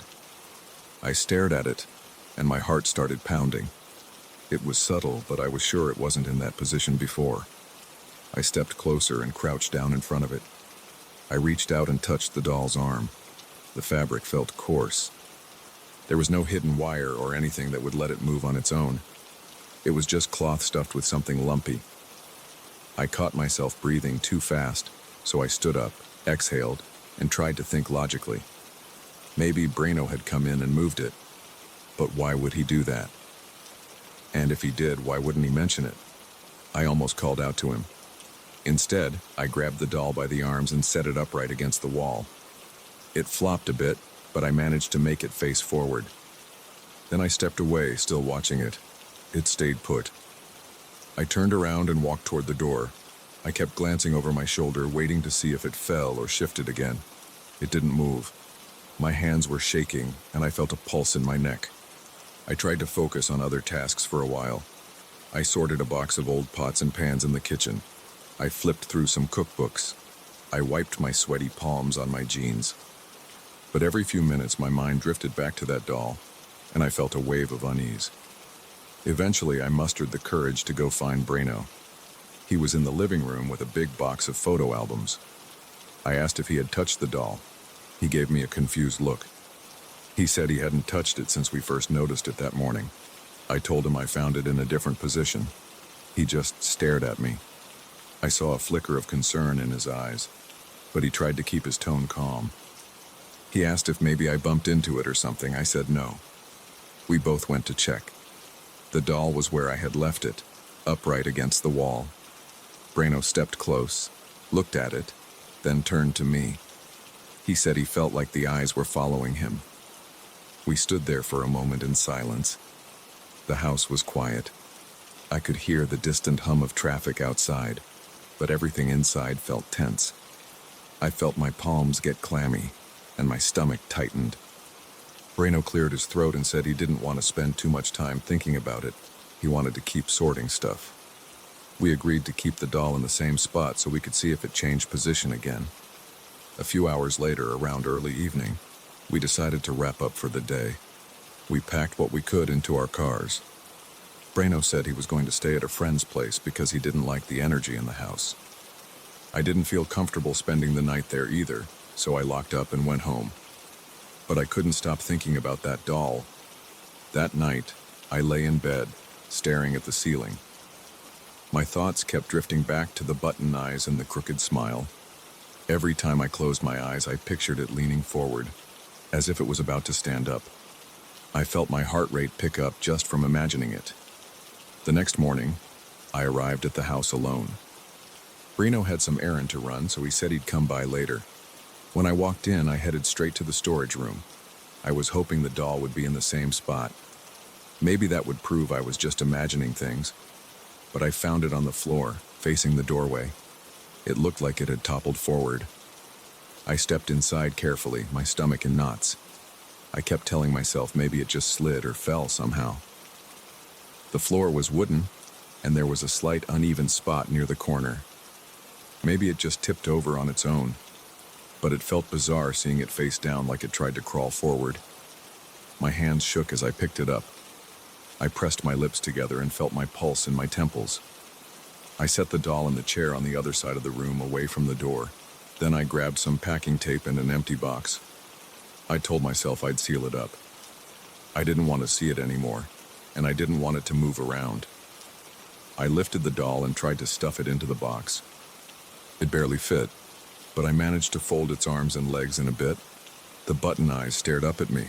I paused and felt a cold wave of dread sweep over me, like I was violating some unspoken rule. My mouth went dry. Then I snapped the box flaps shut and taped them. I wrote doll on the side with a marker and shoved it into a corner. I stood there breathing heavily, telling myself it was over. I spent the rest of the morning sorting more items, staying mostly in the living room and kitchen. But every time I heard a creak or a rustle, I'd stop and listen. The house was old and it always made noises, but now everything felt amplified. I kept glancing at the hallway, half expecting to see that doll again. When Brino finally arrived, he noticed I was on edge. I told him what I did. He nodded and said maybe that was the best thing. Just box it up. He joked that we should burn it, but I told him I didn't feel comfortable doing that. He gave me a sideways look but let it go. We spent the next few hours quietly packing and stacking boxes. We didn't say much about the doll, but I could tell he was thinking about it too. He kept checking the hallway just like I did. At one point, I opened the bedroom closet and saw a reflection in the mirror. I thought for a split second that the doll was behind me, but it was just Brino walking by. My heart hammered for a good minute after that. I hated feeling so jumpy, but I couldn't help it. By the late afternoon, the sun was going down and the house got darker. We turned on some lamps in the living room. Brino asked if I wanted to check on the doll before we left. I hesitated. I didn't want to see it again, but I also needed to know it was still in the box. I grabbed a flashlight and led the way to the storage room. When I flipped the light switch, the bulb flickered once and died. My flashlight beam shook a bit because my hand was trembling. I aimed it at the corner where I had shoved the box. It was still there, taped shut. I breathed out in relief. Brino asked if we should open it and show it to some collector or something. I said I wasn't sure. I didn't want to deal with it anymore. We decided to leave it as is for now. We locked the storage room door and headed out. On the drive back, we didn't say much. My mind kept returning to that sense of being watched. Even though I knew the doll was sealed in a box, I couldn't shake the idea that it was aware of what we did. I still have that box in my carport, waiting to figure out what to do with it. Part of me wants to throw it in the trash. Another part of me thinks maybe we should donate it or just leave it at the house until it's sold. Every time I think about taking the tape off and looking at it again, I feel my stomach twist. I keep replaying the way it seemed to move or fall over on its own. I remember how its face looked like it was following me around the room. I tell myself it's all in my head, that it's just a doll made of fabric and buttons.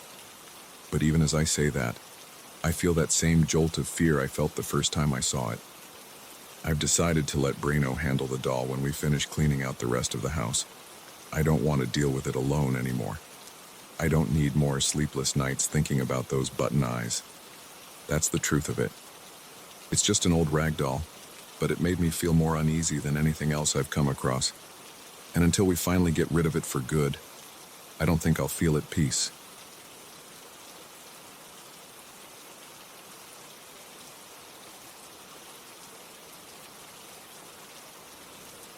I heard the first creak on my staircase around 2 in the morning on a Tuesday. I was lying in bed, half awake, staring at the shadow on the ceiling. The noise was faint at first, like a floorboard shifting under a slow, deliberate step. Then it happened again. Louder, more distinct. I sat up, blinked, and listened. The stairs to my second level squeaked one more time, then fell silent. I felt my heart thumping inside my chest, but I tried to stay calm. I told myself it was probably the wood settling. I forced myself to lie back down and breathe slowly.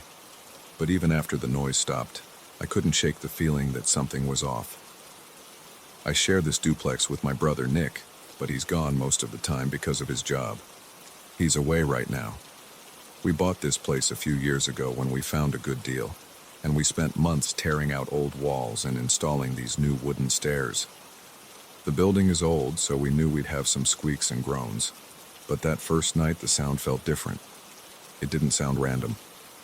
It came in a pattern, like steps in a measured pace. I let it go for the rest of the week. I tried not to let my imagination get too wild, but every night around the same time I'd hear something. Sometimes it was just one creak. Other times, I heard several, one after another, always slow and spaced out. I started losing sleep. I'd wake up sweating, wondering if someone was in the house, but I'd check the door, the windows, everything. I kept a small flashlight in my nightstand. I'd walk around, shining it on the floor, the staircase, the walls. I never found anything out of place. The locks were secure. The rooms were empty. By Friday, I was feeling jumpy. I was at work, trying to focus on my computer screen, but I kept thinking about the stairs. I texted Nick and asked him if he'd heard anything strange before he left. He just wrote back once or twice, thought it was the neighbor. But the neighbor's stairs are on the other side of the building. The squeaks we hear at night come from our own steps. I told him that, and he just sent a shrug emoji. That night, I decided to do something about it. I set my phone to record audio. I placed it on the small table in the upstairs hallway, right next to the staircase. I let it run all night. Then I went downstairs, locked up, turned off the lights, and tried to sleep. I felt uneasy. My chest felt tight. I stared at the digital clock on my nightstand, watching the minutes tick by. Nothing happened for a while. Then, around 2:15, I heard the first squeak. I reached for my phone and realized it wasn't next to me. It was still upstairs recording, so I just lay there listening. The squeaks moved upward, one step at a time. Sometimes there was a pause between them. Sometimes they came in quick succession, like someone taking 2 steps in a row. I gripped the sheets and waited. Then everything went quiet again. I couldn't tell if I'd actually heard footsteps or if my mind was exaggerating the normal creaks of an old house. In the morning, I woke up earlier than usual, feeling exhausted. My eyes burned. I stumbled upstairs to get my phone. The recording was still going. I stopped it and played it back while I stood in the hallway. For a while, I heard nothing but background hum and occasional traffic noise outside. Then, just after 2 in the morning, there was a distinct creaking sound. It was followed by another, and another. I counted at least 6 or 7 over the course of 3 minutes. They had a rhythm, like someone climbing at a slow but steady pace. I replayed it a few times, trying to see if it might be random, but it sounded too deliberate. My stomach lurched, my hands started to sweat. I turned the recording off. I felt cold even though it was warm in the hallway. I decided I'd check every inch of that staircase. I grabbed a small toolbox from the closet. I spent the next hour tightening screws, checking the wood for cracks and making sure nothing was loose. The steps were solid. I even stepped on them one by one to see if I could recreate the sounds. The creaks I made sounded a bit different, less pronounced. I didn't like that. It felt like something else or someone else was causing the nighttime noises and I couldn't replicate them. That evening I called Nick again. He was in another state for a conference. I told him about the recording. He sounded skeptical. He said, "Try leaving some lights on. Maybe that'll help, or at least you'll feel less creeped out." I agreed. I left the upstairs lights on, hoping it would keep me calm. I watched TV downstairs until midnight. Then I dragged myself up to my bedroom. I kept the hallway light on too.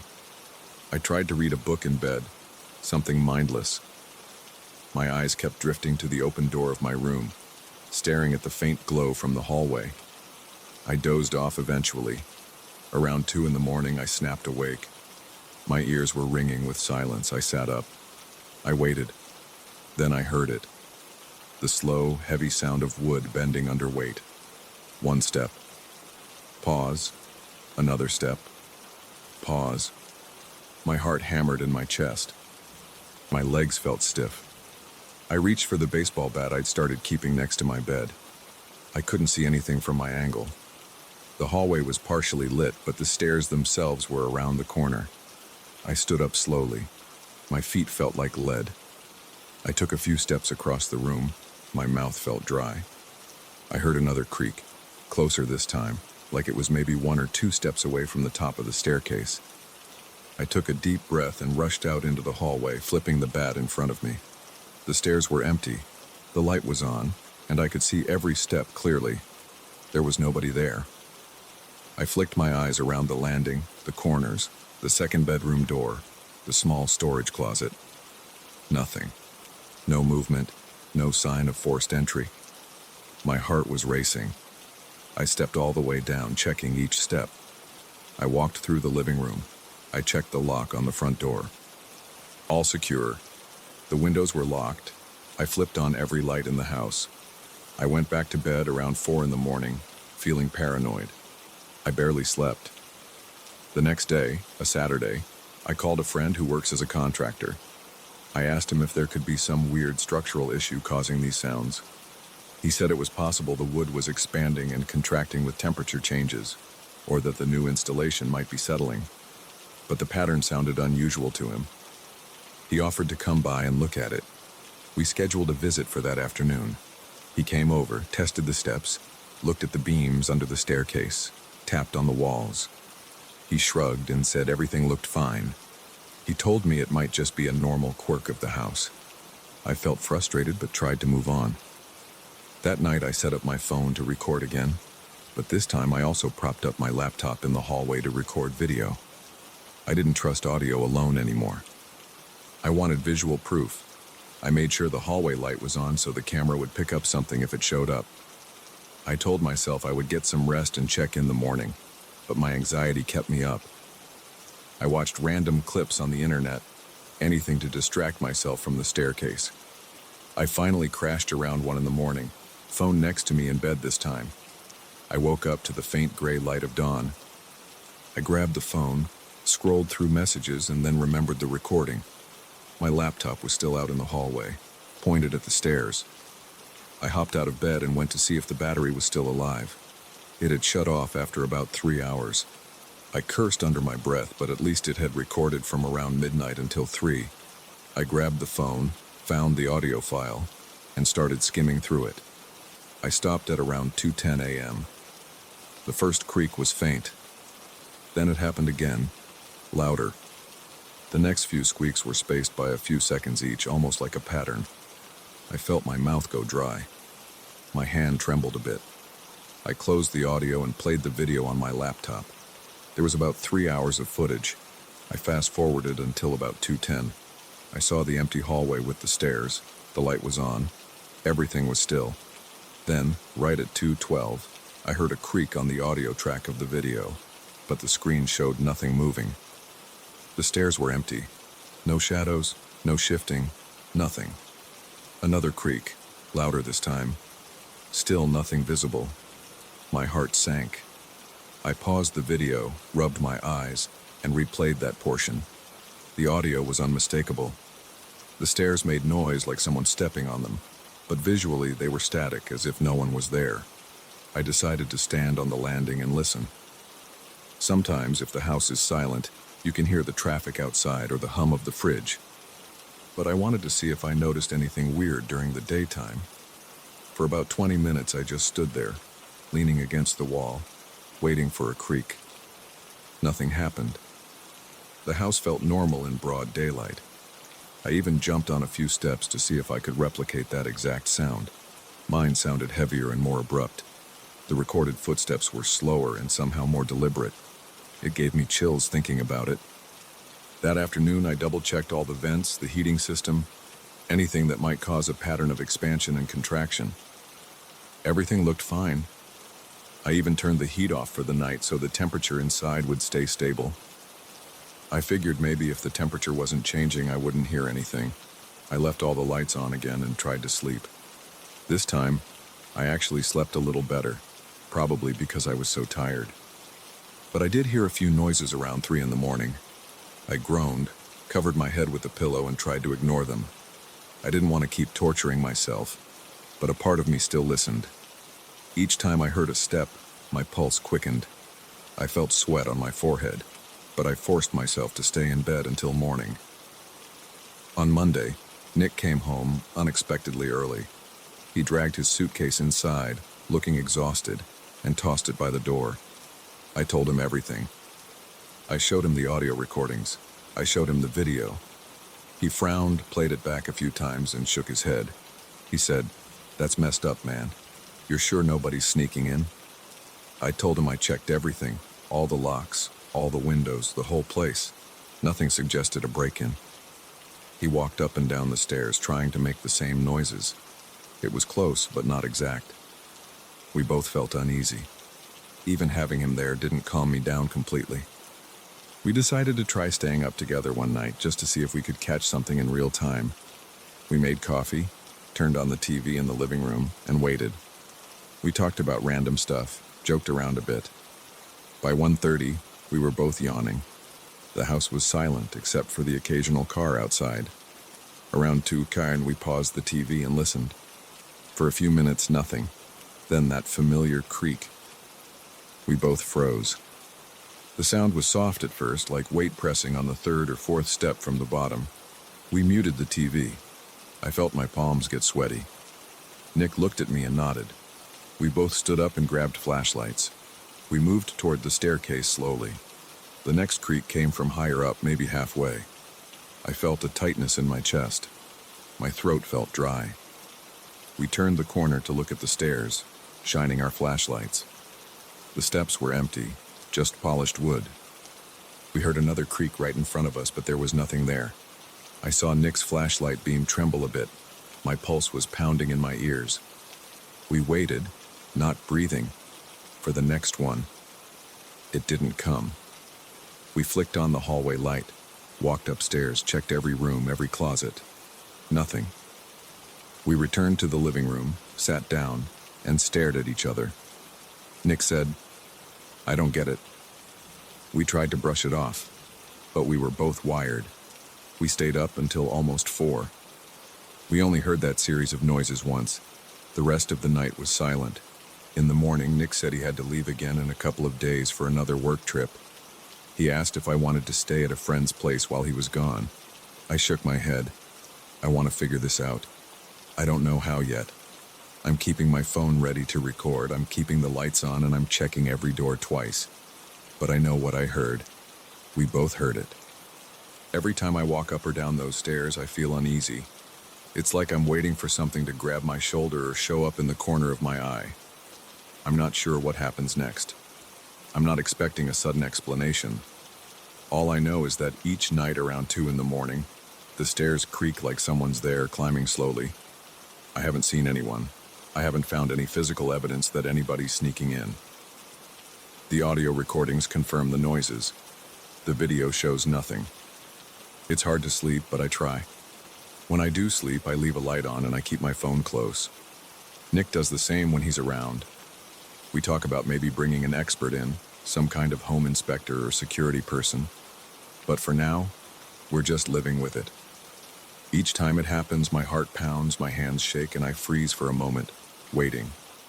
Then, eventually, the sound stops, and I move on with my night, still tense, still unsure. That's where I'm at now, just waiting for the next creak, the next step, and hoping I can figure out why it keeps happening.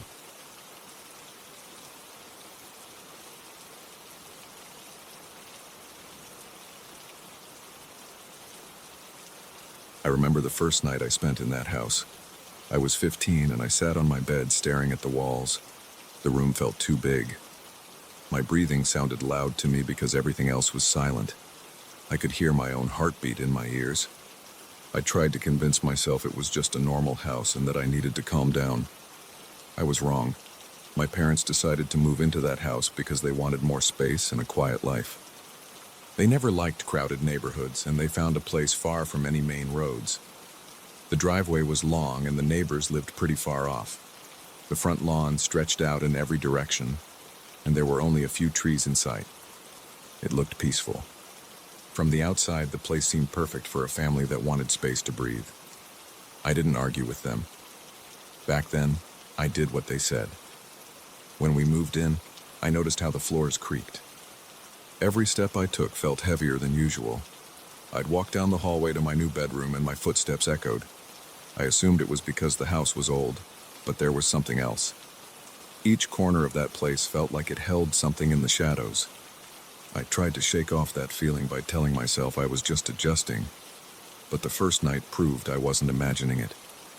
I sat on my bed, looking at my door. The hall light was off, but I could make out the outline of the frame. I heard this low sound, like a breath or a faint voice. It came from the other side of the door. My chest tightened, and I wondered if my dad was out there checking on me. I called out, "Dad?" No one answered. I waited, holding my breath. The whispering sound faded after a few seconds. I stood up and turned on my lamp. My hand shook. I went to the door, opened it, and looked into the hallway. It was dark and still. Nothing moved. I felt a small chill on my arms. I brushed it off as a draft from somewhere. In the morning, I saw the lock on my bedroom door was undone. The door wasn't wide open, but the lock wasn't engaged. I was sure I had locked it before going to bed because I liked feeling secure. I doubted myself for a moment, telling myself maybe I forgot. But I knew I didn't. I decided not to mention it to my parents. I didn't want them to think I was anxious for no reason. Each night I heard small noises in the hallway. They weren't loud enough to be full whispers, but they sounded like soft, shaky breaths. It was almost like someone stood outside my room, trying not to be heard. Sometimes, I'd stay up with my ear pressed against the door. I could feel my heart pounding in my chest. My hands would start to sweat. I tried to think of logical reasons for those sounds. Maybe old pipes or wind coming through a crack in a window. But it never felt like that. It felt like a presence. A few weeks later, I woke up around midnight because I felt something move on the bed. The sheets around me shifted like someone lay down on the other side. My chest felt tight, and I froze in place. My eyes were open, but the room was dark. I whispered, "Hello?" My voice shook. I reached out my arm, expecting to touch a body. My hand touched nothing. The bed was empty, but the weight on the mattress lasted for another 10 seconds. Then it vanished as if someone got up. I sat up and turned on the light. There was no one there. I stared at the spot, trying to find a dent on the sheet or some sign of a person. It looked normal. My breathing was rough and my hands trembled. I remember wiping sweat from my forehead. That night I barely slept. In the morning I found my door unlocked again. My parents were downstairs having coffee. I considered telling them but changed my mind at the last second. I thought maybe they would dismiss me or they'd worry too much. I decided to keep it to myself. Over time, the routine continued. Some nights I heard the doorknob rattle. Other times I heard that low whispering near the door. Always around midnight. The house was huge, and I explored many of the rooms during the day. I found old closets, dusty attics, and a basement with a low ceiling. My parents told me the previous owners left behind some furniture in the attic, but I never found anything interesting.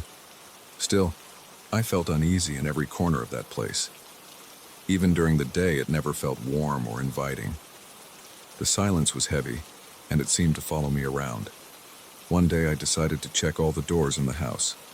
I went room by room, making sure each lock worked. I started with my bedroom, then moved on to the guest rooms, the kitchen door, and the back door. Everything seemed fine. At night, I locked my bedroom door and pulled on it a few times to be certain. Then I stayed awake, reading a magazine and waiting to see if the lock would change. Around 1 in the morning, I heard a scrape against the wood. It sounded like fingernails lightly touching the door from the outside. My arms tensed. I put the magazine down and got up. I tried to be silent. I placed my ear against the door and listened. I heard that soft whispering again. It sounded like slow, shaky breathing. My heart thumped hard and my throat felt dry. I wanted to fling the door open and see who was there, but I was afraid I'd find nothing. The idea of finding someone was scary, but the idea of finding nothing at all was worse. I waited for the sound to stop. After maybe a minute, I tested the lock. I turned it slowly. It was still locked. I stepped back, took a deep breath, and opened the door. The hallway was empty. The overhead light was off, but I could see the faint glow from the bathroom nightlight at the end of the hall. No one was there. My chest felt tight, and my mouth felt dry. I checked the other rooms. Each door was locked. My parents' room was closed, and I heard my dad snoring inside. I stepped back to my bedroom, shut the door, and locked it again.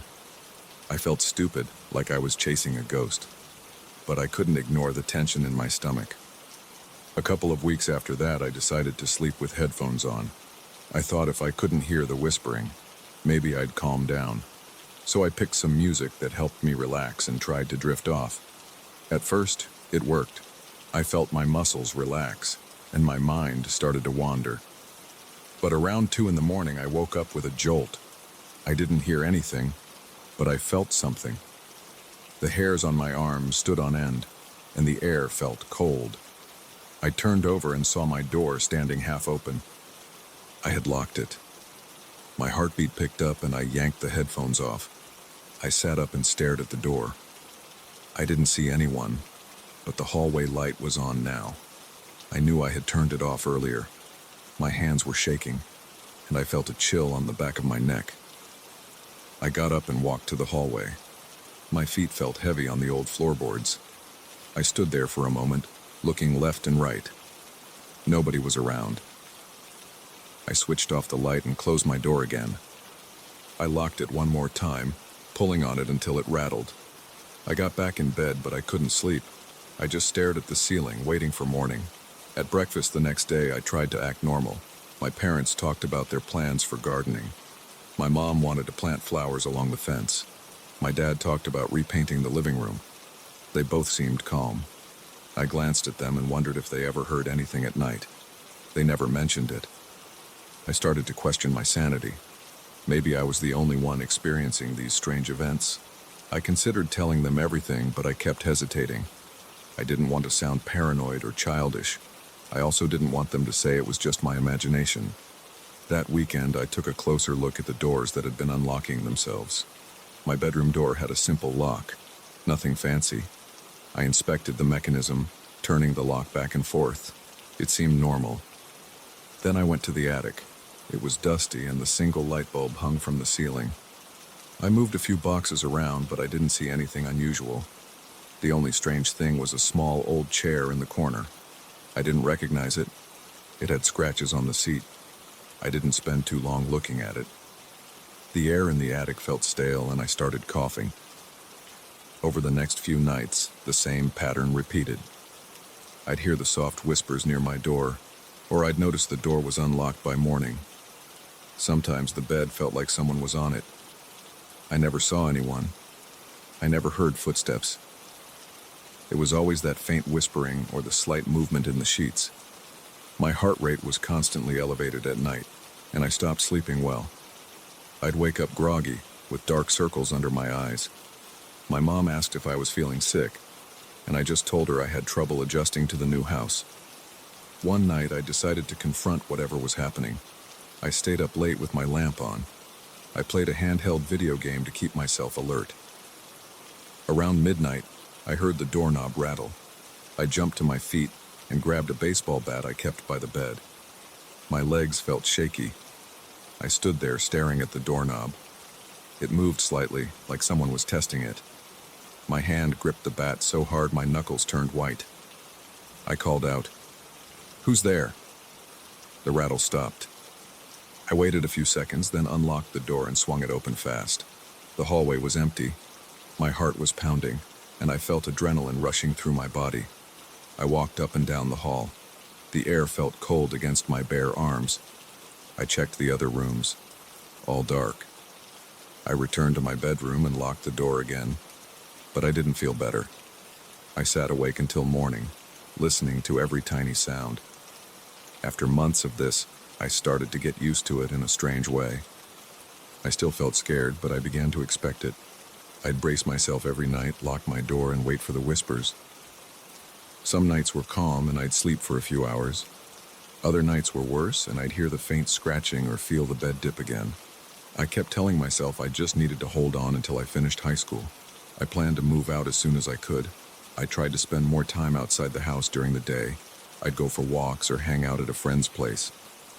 But every evening I returned to that quiet property. The house always seemed to swallow me up with its heavy silence. I never told my parents. Part of me thought they wouldn't believe it. Another part wanted to protect them from the same fear I felt. Life went on. They loved the quiet area. They decorated the living room and spent weekends tending the yard. I spent my time trying to stay calm at night. Occasionally I'd have a friend over, and we'd hang out in my room. I avoided sleepovers.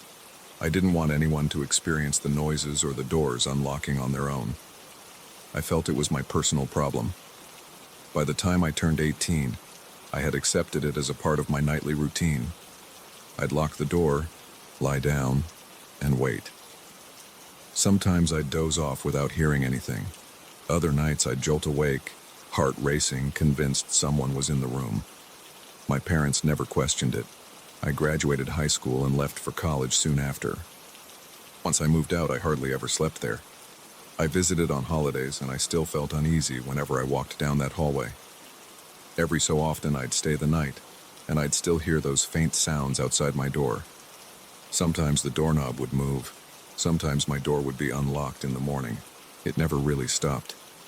Looking back now, I wish I had told someone about it. But I didn't. I kept it to myself. I still remember the feeling of lying in bed, holding my breath, certain that something was right next to me. My chest would tighten, and sweat would collect under my arms. I'd press my hand to the mattress and feel that weight, but I never found a body. It felt like a constant sense of invasion. I never solved it, and I never found a culprit. I just learned to live with it. That house is still out there. My parents still own it. They say they enjoy the peace and quiet. I don't blame them. They never heard the whispers at night. Or maybe they did and never told me. Either way, I learned that silence can feel heavier than any amount of noise. I've moved on, but I'll never forget the nights I spent in that place. The memories are all about the darkness, the door that would unlock itself, and the soft, chilling whispers I never managed to explain.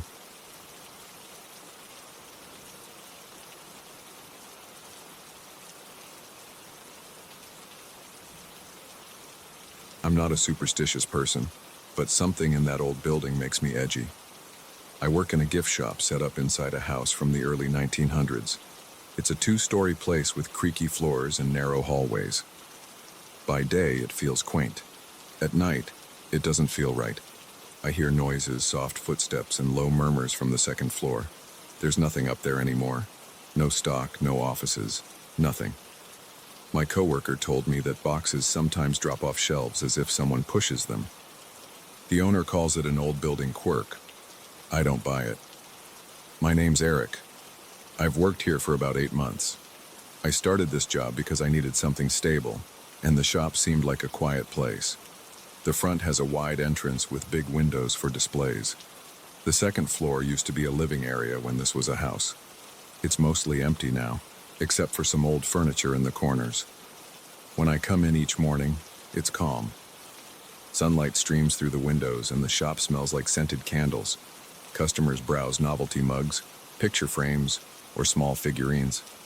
They chat in low voices because it feels like a cozy nook. I'm usually the last one to leave at night. I close the register, turn off most of the lights, and lock the doors. The problem starts around that time. It's always after I switch off the main lights. The shop goes dim except for the fluorescent glow near the back. I stand at the counter, finalizing the receipts or counting the cash drawer, and I hear these muffled footsteps above my head. It's not a constant walk. It's more like short pacing. 3 or 4 steps, pause, then a few more steps. Sometimes I think I hear a voice, but it's never clear. Just a low sound that makes the hairs on my arms stand up. The first time I heard it, I thought it was the pipes or maybe the wind, but the sound is too distinct. I can't mistake it for normal building noise. It's the kind of thing that makes my stomach tighten.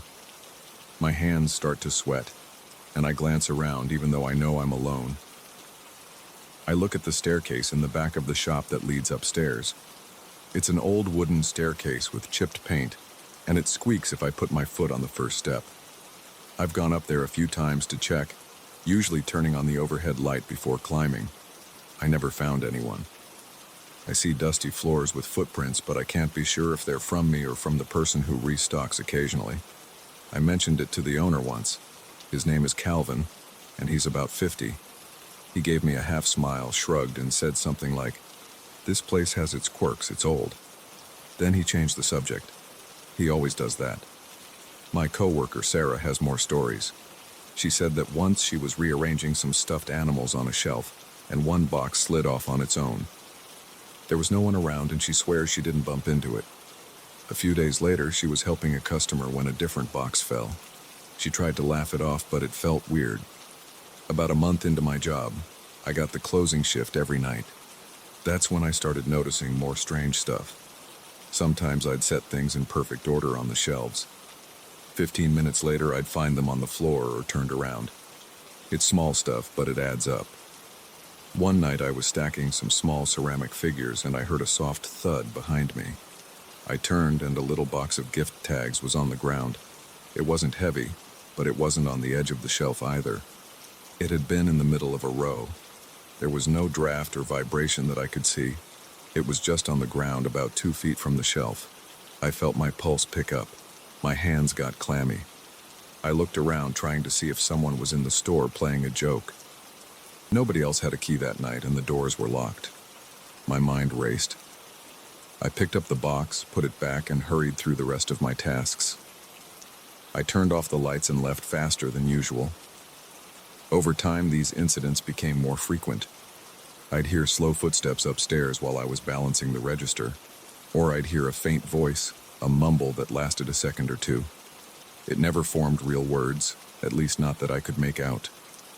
My heart would pound, and I'd feel a chill across my back. Sometimes I'd get goosebumps on my arms. I kept telling myself it was just an old building with creaky boards, that maybe I was tired or stressed. But it's hard to convince yourself of that when it happens again and again. One evening, Sarah and I were both closing. She was up front cleaning the display windows, and I was organizing some new stock in the back. The store was quiet except for our own shuffling. Then we both heard it at the same time, footsteps upstairs. We froze. I looked at Sarah. Her eyes were wide. She said, "Do you hear that?" I nodded. The steps moved across the length of the upstairs floor, then stopped. Neither of us spoke for a few seconds. Then Sarah whispered, "You want to go check?" I took a flashlight from the back. My heart was thumping so loud I felt it in my ears. Sarah followed me to the staircase. I flicked on the overhead light. It's a dim light, so I still use the flashlight. The stairs creaked as I walked up. My mouth felt dry. I reached the top, scanning the hallway. There's a small landing, then 2 rooms on each side, and an old bathroom at the end. The doors were open, and it looked empty as usual. Nothing moved. Sarah stayed a few steps behind me, not saying anything. I walked into the first room. It still had an old wooden wardrobe and a dusty table near the window. The floor had some footprints in the dust, but they looked old. The second room was almost empty, just a couple of chairs piled in a corner. No sign of anyone. No place to hide, really. We checked the bathroom. The sink and toilet were covered in dust and didn't look like they'd been used in years. I felt a faint draft, but the windows were shut. Sarah sniffed the air and scrunched her nose. She said it smelled stale. I just wanted to get back downstairs. When we returned to the shop floor, we both felt uneasy. Sarah said, "I hate this part of the shift." I nodded, not sure what to say. We finished closing, and I walked out with her, locking the door behind us. We didn't talk much in the parking lot. I got in my car and went home, but the feeling stuck with me for a while. That night I lay awake. replaying the sounds in my head. A couple of weeks later, I had a rough night with extra inventory. We had a big shipment of holiday-themed items. I stayed behind to unpack them and put them on the shelves. It was past 9 when Sarah left. I told her I'd finish on my own. She gave me a sympathetic look, said goodnight, and left. After she was gone, it was just me. The shop was quiet except for the hum of the air conditioner. I started unboxing things in the back. Around 9:30, I heard something upstairs again. It was a single, heavy thump. It sounded like someone dropped a box or maybe kicked a piece of furniture. I stopped what I was doing and listened. Nothing after that. I tried to ignore it. My hands were trembling a bit. I kept pulling items from the shipping boxes. A few minutes later, I heard another sound. It was a soft dragging noise like something sliding across the floor. My chest tightened. I grabbed my flashlight and walked to the foot of the stairs. I noticed the overhead light was already on. I remembered turning it off earlier, but I thought maybe I'd left it on by mistake. I called out, "Hello?" My voice echoed. No response. I stood there for a few seconds thinking maybe I should just finish quick and go home. But curiosity got the better of me. I couldn't concentrate on work with that noise upstairs. I climbed the steps slowly, each step creaking under my weight. My breath was shaky. When I reached the top, the hallway was dim, but lit enough to see the doors. The first room was the same as before. Nothing looked different. The second room's door was slightly ajar, even though I remember leaving it fully open. I walked over and pushed it open. The chairs in the corner were the same. The rest of the room was bare, except for the dust on the floor. I stepped inside, aiming the flashlight around. Then I heard something behind me, in the hallway. A quick scrape on the floor. My heart pounded so hard I felt my ribs ache. I spun around and aimed the flashlight at the open door. I didn't see anyone. The hallway looked empty. I walked out again. I checked the bathroom. Nothing. My hands were shaking so badly I almost dropped the flashlight.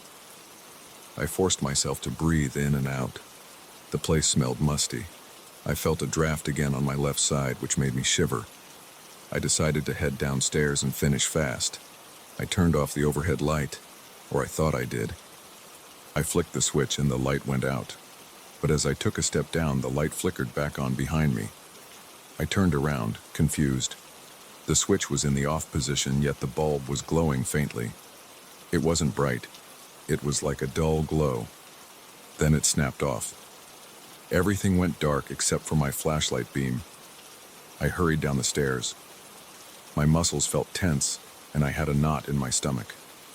I started stuffing the leftover inventory on the shelves in no particular order. I didn't care anymore about neat displays, I just wanted to leave. I locked up the back door, turned off the main lights, and did a quick walkthrough. Right as I passed by the shelves of mugs, one of them toppled off and clattered to the floor. I jumped so hard I almost shouted. My throat felt tight. I picked up the mug, set it back, and noticed my hands were shaking. I locked the front door on my way out and double-checked it. I looked back at the building. The upstairs window was dark. I couldn't tell if anyone was there or not. The place felt oppressive, even from the outside. I walked to my car, got in, and turned on the engine. My heart rate was still high. I drove home with sweaty palms, replaying the flickering light and that dragging sound in my head. Over the next few days, I tried to act normal at work. During the daytime, customers filled the shop and the atmosphere felt harmless. I rearranged the displays, greeted people, and stayed busy. But every time I looked at the stairs, I felt uneasy. Sarah asked if I'd had any more weird experiences. I nodded. She sighed and said, "I'm not surprised." She told me she sometimes finds shelves rearranged in the morning, even though nobody was in the shop after closing. I confronted Calvin again. I told him that the noises and the boxes falling weren't random. He just smiled and said, "Eric, it's an old building. Weird stuff happens." He refused to talk more about it. I felt frustrated, but he's the boss. I left it alone. Last Friday, I got stuck closing again. It was around 8:30. and I was counting the cash drawer.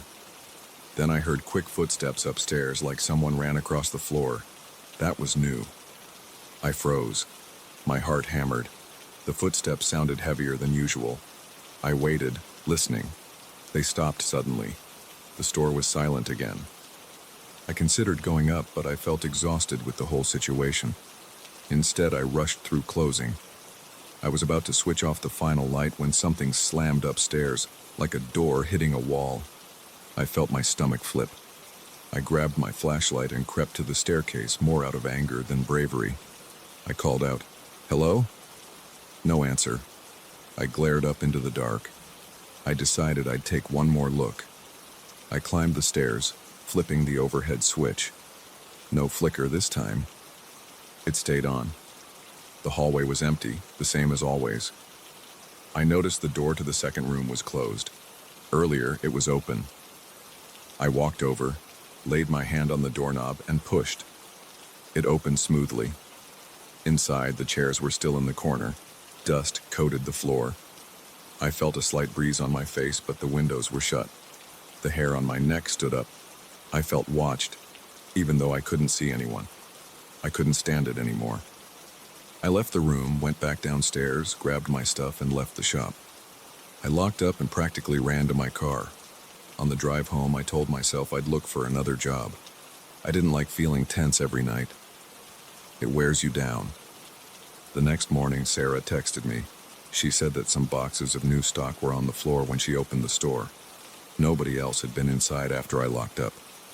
She wanted to know if I knocked them over. I told her I hadn't touched them. She said she felt creeped out. I told her I was done investigating. I still work there, but I dread those closing shifts. The footsteps, the murmurs, the falling boxes, they keep happening. Sometimes I wonder if there's someone staying upstairs without permission, but there's no real evidence of that. Sometimes I wonder if it's something else, something I don't understand. But I don't look for answers. I go in, do my shift, and leave. That's all I can handle. Every night I feel that tightness in my chest when I switch off the lights. I hear those faint steps above me, pacing slowly. Sometimes I whisper under my breath, asking it to stop. It never does. When a box falls or a door slams, I jump. My pulse races, and I get out as soon as I can. Sarah says the same thing happens to her on the nights she closes. The owner still calls it things an old building does. Maybe he's right, or maybe he's ignoring the truth. I don't care anymore. I just count the register, turn off the lights, and try not to think too hard about the sounds. That's my routine now. It's the only way I can get through each shift without losing my nerve. I still don't believe in ghosts, not really. But I know what I hear up there.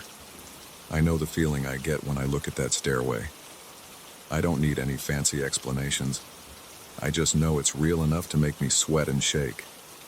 That's how my nights go in this old house turned gift shop, and I have no idea if anything will ever change.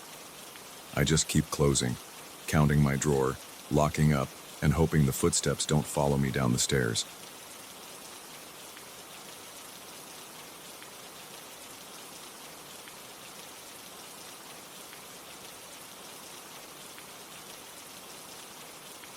I never expected to feel so tense in such a picturesque setting. I was excited to be the best man at my friend's wedding, and I'd always imagined weddings at country estates as calm, cheerful events. But from the moment I set foot on that old colonial ranch, something felt off. The building looked ordinary from the outside, with tall windows, chipped paint, and wooden shutters. The main house had a large veranda with creaking boards underfoot. The guest rooms were in a converted stable area around the back. Everything seemed fine during the day, but at night I sensed something I couldn't ignore. I arrived the day before the wedding. My friend Marcus asked me to come early so we could go over last-minute details. The ranch was about an hour's drive from the nearest town, down a dusty road with a rusty gate at the entrance. The property was large, with a big gravel parking area and several old trees that stretched overhead. I parked my car in a spot near a wooden fence, grabbed my bag, and walked toward the main house. The air felt still. There were no loud birds or running water, just a slight breeze rustling the branches. Marcus stood by the front entrance, talking to some relatives. He waved me over, gave me a quick hug, and thanked me for showing up early. He looked tired. We had known each other since college, and I could tell he was on edge. Wedding stress seemed normal enough, but his eyes darted around whenever someone moved too quickly. His fiancée, Laura, came out from a side door at one point. She smiled at me, gave me a quick greeting, and disappeared again to handle some floral arrangement problems. Their day was packed with logistical stuff. Eventually, Marcus led me to my assigned guest room. It was in a separate building behind the main house, part of the older colonial structure. The hallway was narrow, with a low ceiling and small windows placed high on the walls. The light was dim. A weak bulb lit the corridor, so it was a bit hard to see clearly. The wooden floor creaked with every step, and there was a faint smell of dust and old wood. He opened the door to my room and we both stepped inside. It was small, with a single bed, a dresser, and a small table next to the bed. The mattress looked worn, and the sheets were plain white. There was a tiny lamp on the table and a closet that barely fit 2 suits. The walls were painted a dull cream color, and there was only one small window facing the courtyard. The glass on the window was old and slightly warped, making everything outside look a bit distorted. Nothing about the room screamed luxury, but I didn't mind at first. I was just happy to have a place to sleep. Marcus apologized for the simple accommodations, saying the ranch didn't have many upgraded rooms. He said, "I hope you don't mind. We put you here because it's closest to our suite. That way you can help me if anything comes up." I shrugged and said it was fine. He told me to drop by the main house when I was settled, and then he left me alone. As soon as the door closed, I felt a strange pressure in the room. It was subtle at first. The air felt thicker than before, and a slight chill spread along my neck. The overhead light was too dim for my taste, so I flicked on the lamp next to the bed. Its glow gave the room a warmer feel, but the corners of the room stayed in shadow. I noticed my hands felt cold, even though the day had been warm. I told myself it was just nerves. Weddings can bring a lot of tension, and sometimes I pick up on other people's stress. I put my bag on the bed, unzipped it, and started to hang my suit in the small closet. While I was opening the closet door, I heard a light scrape against the floor behind me. It sounded like a footstep or maybe the wooden boards settling. I paused, waiting to see if it would happen again. Nothing. I figured it was just old floorboards. I continued unpacking, though I kept glancing behind me. Later that evening, I joined Marcus and a few friends for dinner in the main house's dining room. We ate some simple home-cooked food provided by a local caterer. The conversation was lively, mostly about the wedding schedule and who would stand where. A few of us joked about how rural the location was. One person mentioned that older properties like this sometimes have odd histories, but no one elaborated. I noticed Marcus stiffening a bit during that part of the conversation, but he changed the subject quickly. When I got back to my room that night, the hallway seemed darker than before. The single light in the corridor flickered once or twice, casting strange shadows. I unlocked my door, walked in, and turned on the overhead light right away. The air felt stale and a little damp, but I blamed the old construction. I checked my phone for messages, responded to a few, then got ready for bed. I lay down, turned off the overhead light, and kept the small lamp on. The silence pressed in. I could hear my own breathing and the faint hum of the lamp's bulb. I must have dozed off at some point because I jerked awake in the middle of the night with my heart racing. I didn't remember any dreams, but I had this strong sense that someone had whispered my name. My mouth felt dry, and I could hear my heartbeat thudding in my ears. The lamp was still on, giving a dim glow to the bed. I glanced at the door. It was slightly open, maybe an inch or so. I remembered closing it all the way, but it definitely wasn't latched now. I sat up, swung my legs over the side of the bed, and stared at the gap in the doorway. My arms felt tense. I was breathing heavily, and a cold sweat had broken out on my forehead. I tried to stay calm. I listened for any sounds outside, but I only heard my own pulse. Then I saw a dark shape through the gap in the door.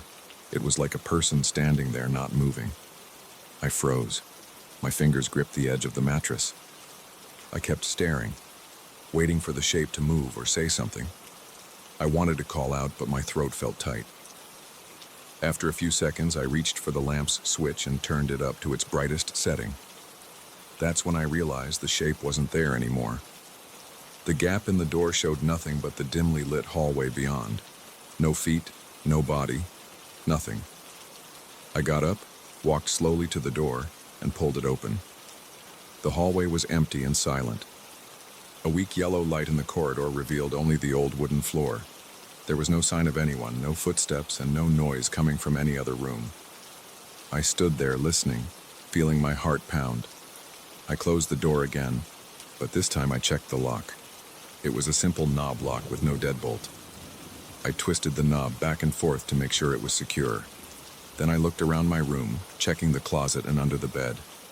Everything was normal. There was nothing out of place. Still, my arms were covered in goosebumps and I felt like I was shaking from the inside. I decided to keep the lamp on. I lay back down, stared at the ceiling, and tried to convince myself that maybe I was half asleep and imagined the whisper. Maybe the door hadn't been fully closed and it drifted open on its own. I didn't fully believe these explanations, but I needed to calm myself enough to sleep. Eventually, I drifted off again, though I slept lightly, waking up every hour or so to check the door. The next morning, I felt groggy and irritable. My back was stiff from tossing and turning. I got dressed and walked to the main house to grab some breakfast. I ran into Marcus in the hallway. He took one look at me and asked, "You sleep okay?" I shrugged and told him I'd had a rough night, then asked if anyone had knocked on my door or called me during the night. He gave me a puzzled look and said, "No. Everyone crashed pretty early and I stayed up in the lounge with a few people. Nobody mentioned going over to your room." I wandered into the dining area where a small buffet was laid out. While I was pouring myself some coffee, I asked a few other guests if they'd been near the guest rooms in the night. They all said no, looking just as confused as Marcus did. One guy joked that maybe I was hearing ghosts, but he laughed it off as soon as he said it. No one else seemed to notice anything odd during the night. The day went on with the usual wedding preparations. Laura was busy adjusting decorations in a side garden, and Marcus was finalizing details for the ceremony. I spent most of the day helping move chairs, setting up the sound equipment, and checking on last-minute errands. I tried to shake off the weird feeling from the night before, but I couldn't. The memory of that dark figure in my doorway stayed in my mind. My neck felt tight when I thought about it. During the afternoon, I got a chance to explore the property a bit.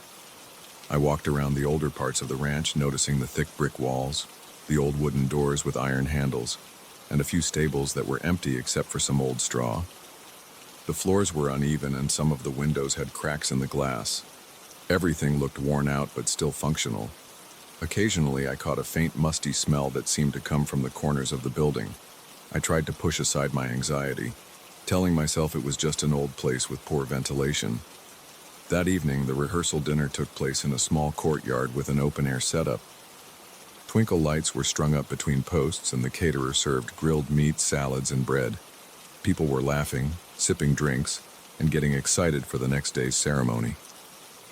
I tried to enjoy myself, but I felt on edge, worried about returning to my room. When I finally headed back to the room, it was late. The corridor light was still flickering every now and then. I walked down the hallway, turned my key in the door, and took a breath before going inside.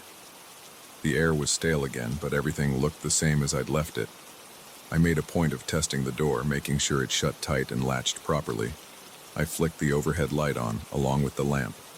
I checked the closet and looked under the bed again, feeling a little ridiculous but not caring. My nerves were shot. I sat on the bed, scrolling through my phone, hoping some mindless browsing would take my thoughts off the previous night. After about half an hour, my eyes started to droop. I got under the covers, left the lamp on, and tried to sleep. It took a long time for me to relax. Every creak made me tense up, and the hum of the lamp seemed louder than before. Eventually, exhaustion took over. Sometime in the early hours, I woke again. This time, I heard what sounded like a soft knock on the door. Just 2 light taps, as if someone was testing if I was awake. My eyes snapped open and I felt that cold sweat break out again. My heart pounded in my chest. I swallowed hard, looked at the door, and saw it was still closed. I stayed quiet, waiting to see if the knocks would continue. About a minute passed. No more knocks. But then, very faintly, I thought I heard someone whisper my name again. It wasn't clear, but it sounded close. I forced myself to get up. I walked over to the door with my feet almost dragging. My breath felt shaky, and my hand was trembling when I reached for the knob. I opened the door fast, hoping to catch whoever was there off guard. The hallway was empty. I stepped into the corridor wearing only my t-shirt and shorts. I looked around. The other doors were closed and no one was in sight. The corridor light flickered once, then stayed on. I felt a chill run over my arms. My legs felt weak, like I was ready to run but had nowhere to go. I whispered, "Hello?" But only silence came back. After a few seconds, I stepped back inside and locked the door. I climbed into bed, my heart hammering. I kept the lamp on again. After lying awake for a while, I must have drifted off from sheer exhaustion. Morning came, and I felt even worse than before. I got dressed and made my way to the main house to help with the wedding preparations. Everyone was busy setting up flowers, chairs, and tables. Marcus was going over the schedule with the wedding planner. I waited until he finished, then pulled him aside and told him about the knocks. He said no one had any reason to visit my room that night, and he hadn't heard anything. He seemed concerned but also distracted by the wedding. I didn't want to add to his stress, so I tried to act like I was fine. The wedding ceremony went off smoothly. I stood next to Marcus in my suit, watched him exchange vows with Laura, and joined the celebration. The ranch looked beautiful in the late afternoon light, and everyone seemed happy. People danced in the courtyard, ate dinner, and took photos by a nearby tree. I tried to get into the spirit, but I couldn't stop glancing at the building where my room was located.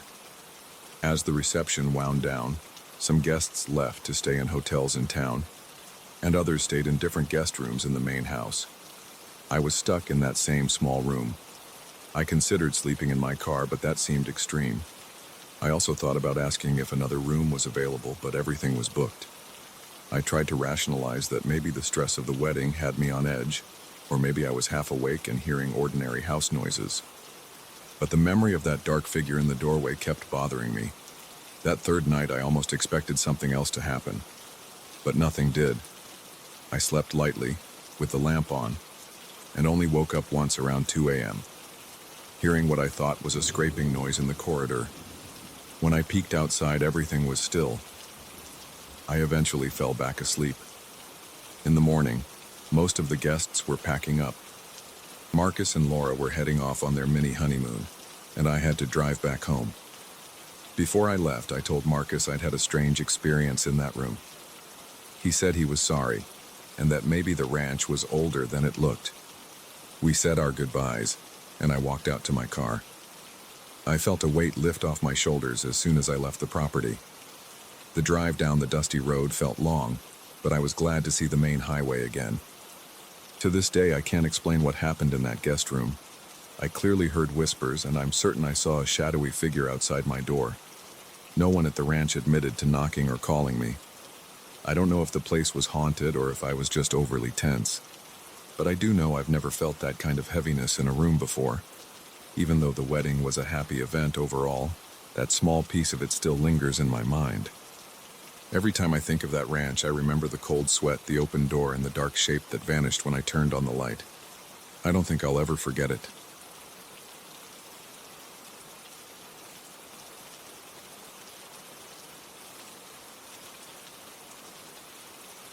I never expected to find anything strange on that small piece of land. I bought a simple house in a modest neighborhood, hoping for a quiet life. My plan was just to fix it up little by little, enjoy a small backyard with a few banana plants, and keep to myself. Things didn't go that way. On my third week there, I heard a high-pitched laugh at night. It sounded distant at first, almost like a breeze, but it was real enough to get my nerves on edge. I stopped what I was doing and listened. It stopped. I shrugged it off. A few days later it happened again, only this time there was also a muffled sob. I felt my skin crawl. There was no one in my yard, at least no one I could see. It got worse from there. I'm a simple guy, not into fancy talk or big expressions. I usually mind my own business. I'd moved to this place because it was affordable and had some history. One evening, while I was out back removing weeds, my neighbor leaned over the fence for a chat. He's a friendly man named Humberto. I asked if he had any visitors or family members staying over, maybe someone who liked to hang out in the backyard late at night. He looked at me like I was asking something crazy. He said no. Then he asked me if I knew about my property's past. I said I only knew there was an old building there a long time ago. He nodded slowly. That was the first time he told me it had been an orphanage. I didn't ask for details. I didn't want to pry. I never thought the previous use of the land would matter. But over the next few weeks I realized something lingered there, and it rattled me. The first few nights after I learned about the orphanage, I tried to stay calm. I reasoned that maybe I was just hearing random noises. The banana plants made weird rustling sounds in the wind. Stray animals sometimes wandered through. I brushed off the laughter and sobbing as my imagination, or maybe the neighbor's TV. But I couldn't ignore it when I woke up one morning, stepped onto my small front porch and noticed multiple dirt footprints. They were small, definitely not matching the size of my shoes or any adult I knew. I tried to measure them with my hand. They were shorter than my palm. I stood there, heart thumping, wondering who or what made them. The porch was dusty, and the footprints led to the edge where my yard ended, then disappeared. I thought about knocking on Humberto's door again, but I felt embarrassed. Who wants to admit they're scared of footprints that don't match any shoes around? Instead, I grabbed a rag, wiped the prints away, and mumbled to myself about stray dogs or something else that might cause small tracks.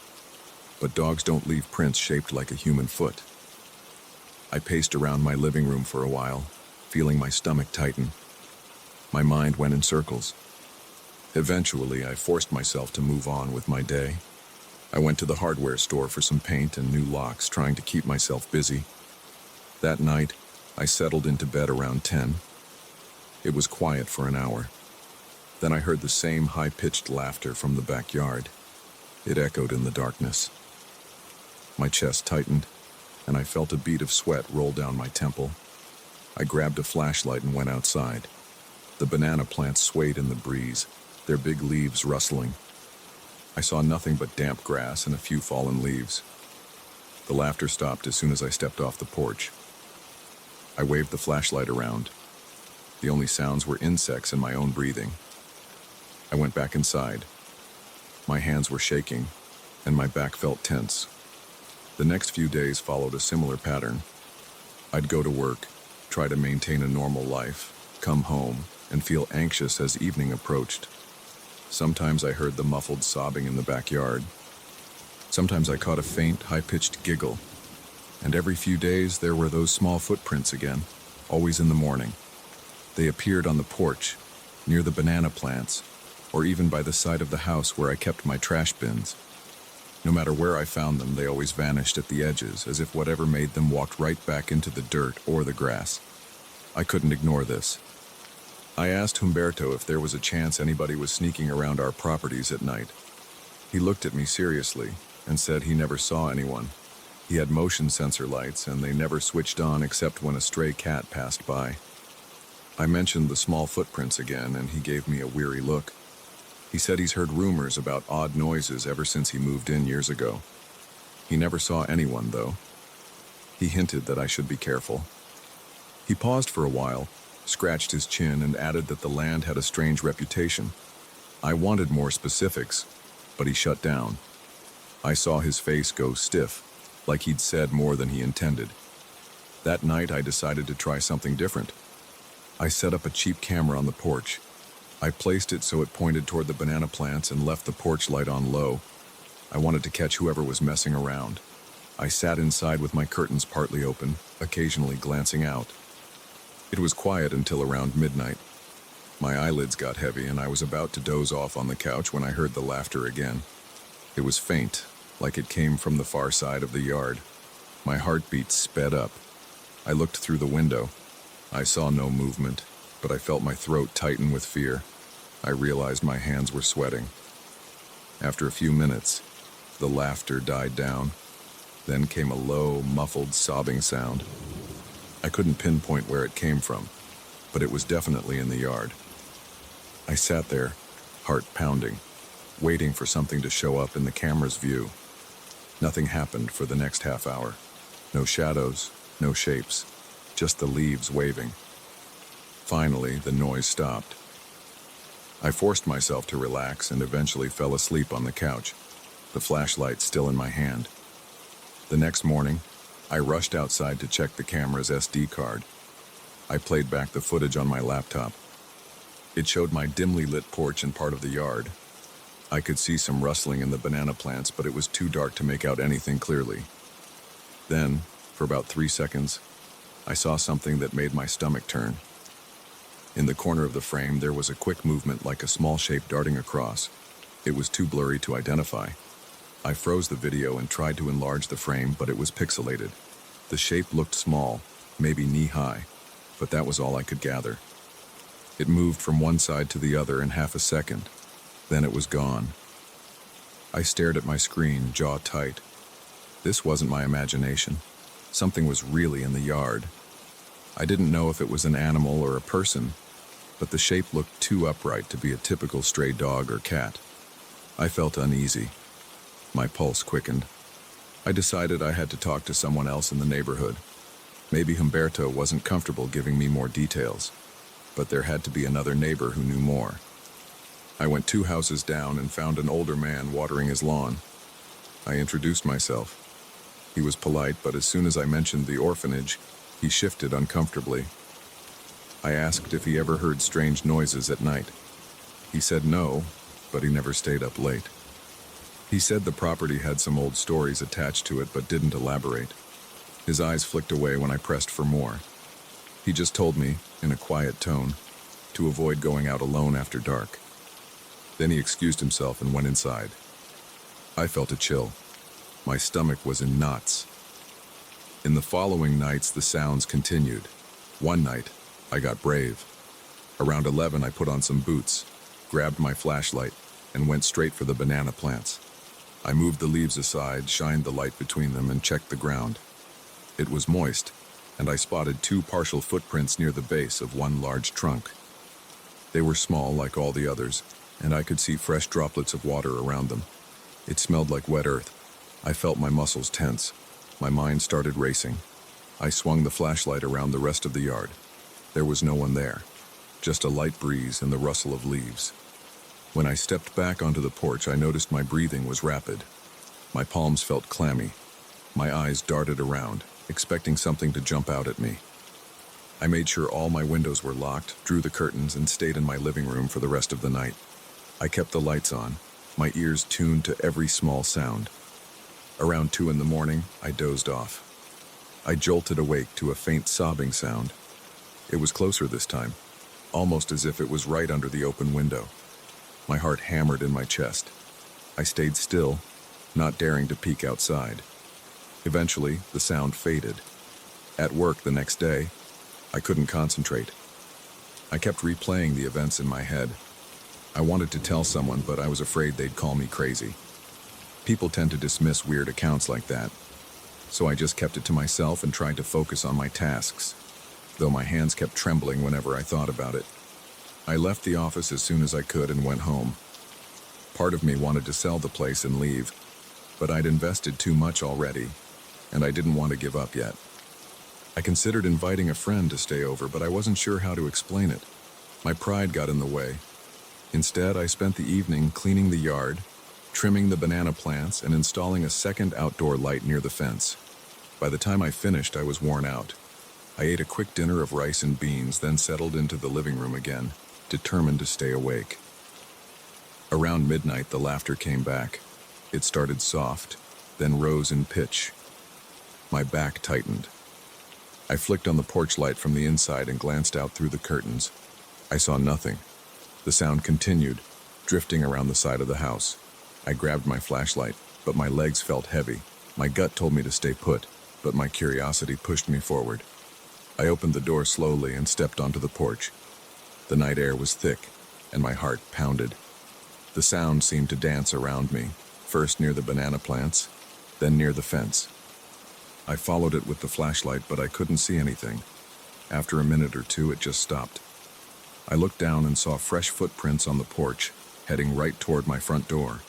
They were clear, made of damp soil. The shapes were small, just like before. My mind raced. I felt fear creeping up my spine. It was the same kind of tension you get when you sense someone behind you, but there's no one to see. I turned around quickly. Nothing. My breath came in short bursts. I wiped the sweat off my forehead and stepped back inside, locking the door behind me. I barely slept that night. In the morning, I checked everything. The footprints were still there, now dried and smudged. I took pictures with my phone, though I felt strange doing it. They looked almost like a person's prints, just smaller. I tried to match my own foot next to them, and there was no comparison. Mine was at least 2 sizes bigger in length. That day, I decided to talk to Humberto one more time. Maybe he knew some detail that could explain this. He listened patiently as I described what was happening. I could see him tensing up. Then he told me that people around here always heard strange sounds at night. Some folks said they saw shapes or silhouettes near the banana plants. Others found footprints or muddy smears on walls, but no one ever talked about it openly. It was like an unspoken rule. People simply lived with it or ignored it. He said the orphanage had closed decades ago, and after that the property changed hands many times until it was demolished. Nobody built anything else on that spot until my little house went up. When I pressed for more information, Humberto just shrugged.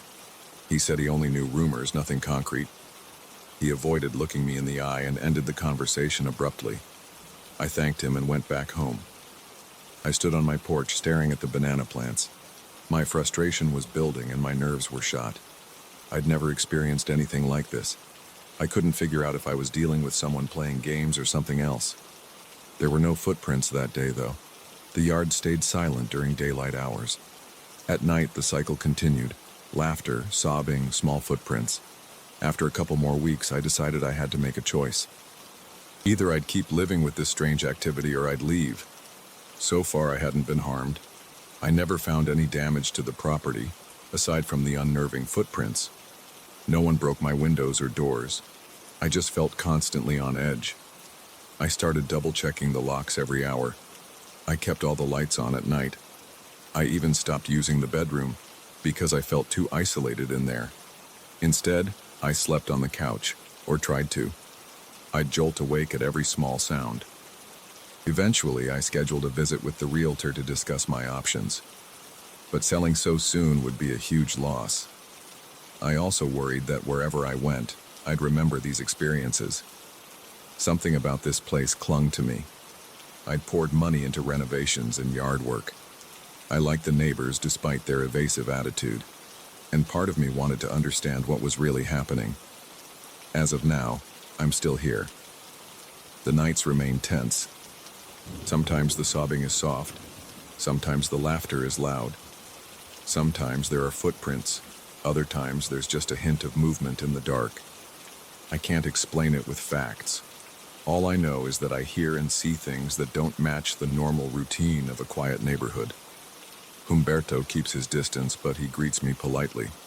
The other neighbors rarely make eye contact when I'm outside. It's as if everyone is aware, but nobody wants to talk about it. I live day by day. I focus on work. I come home and brace myself for the night. My heart still races whenever I see new footprints or hear that high-pitched laughter in the distance. My nerves are raw and I'm tired. There's no conclusion to this story right now. I get up in the morning, look around my yard, check for footprints, then go about my business. The sun makes everything seem normal. But once the moon comes up, I feel that tightness in my chest. I keep a flashlight in one hand and my phone in the other. I question every sound and shadow. I try to hold on to logic. I wonder if I'll ever get real answers. Until that happens, I remain here, listening and looking, hoping that one day the footsteps and the laughter will disappear.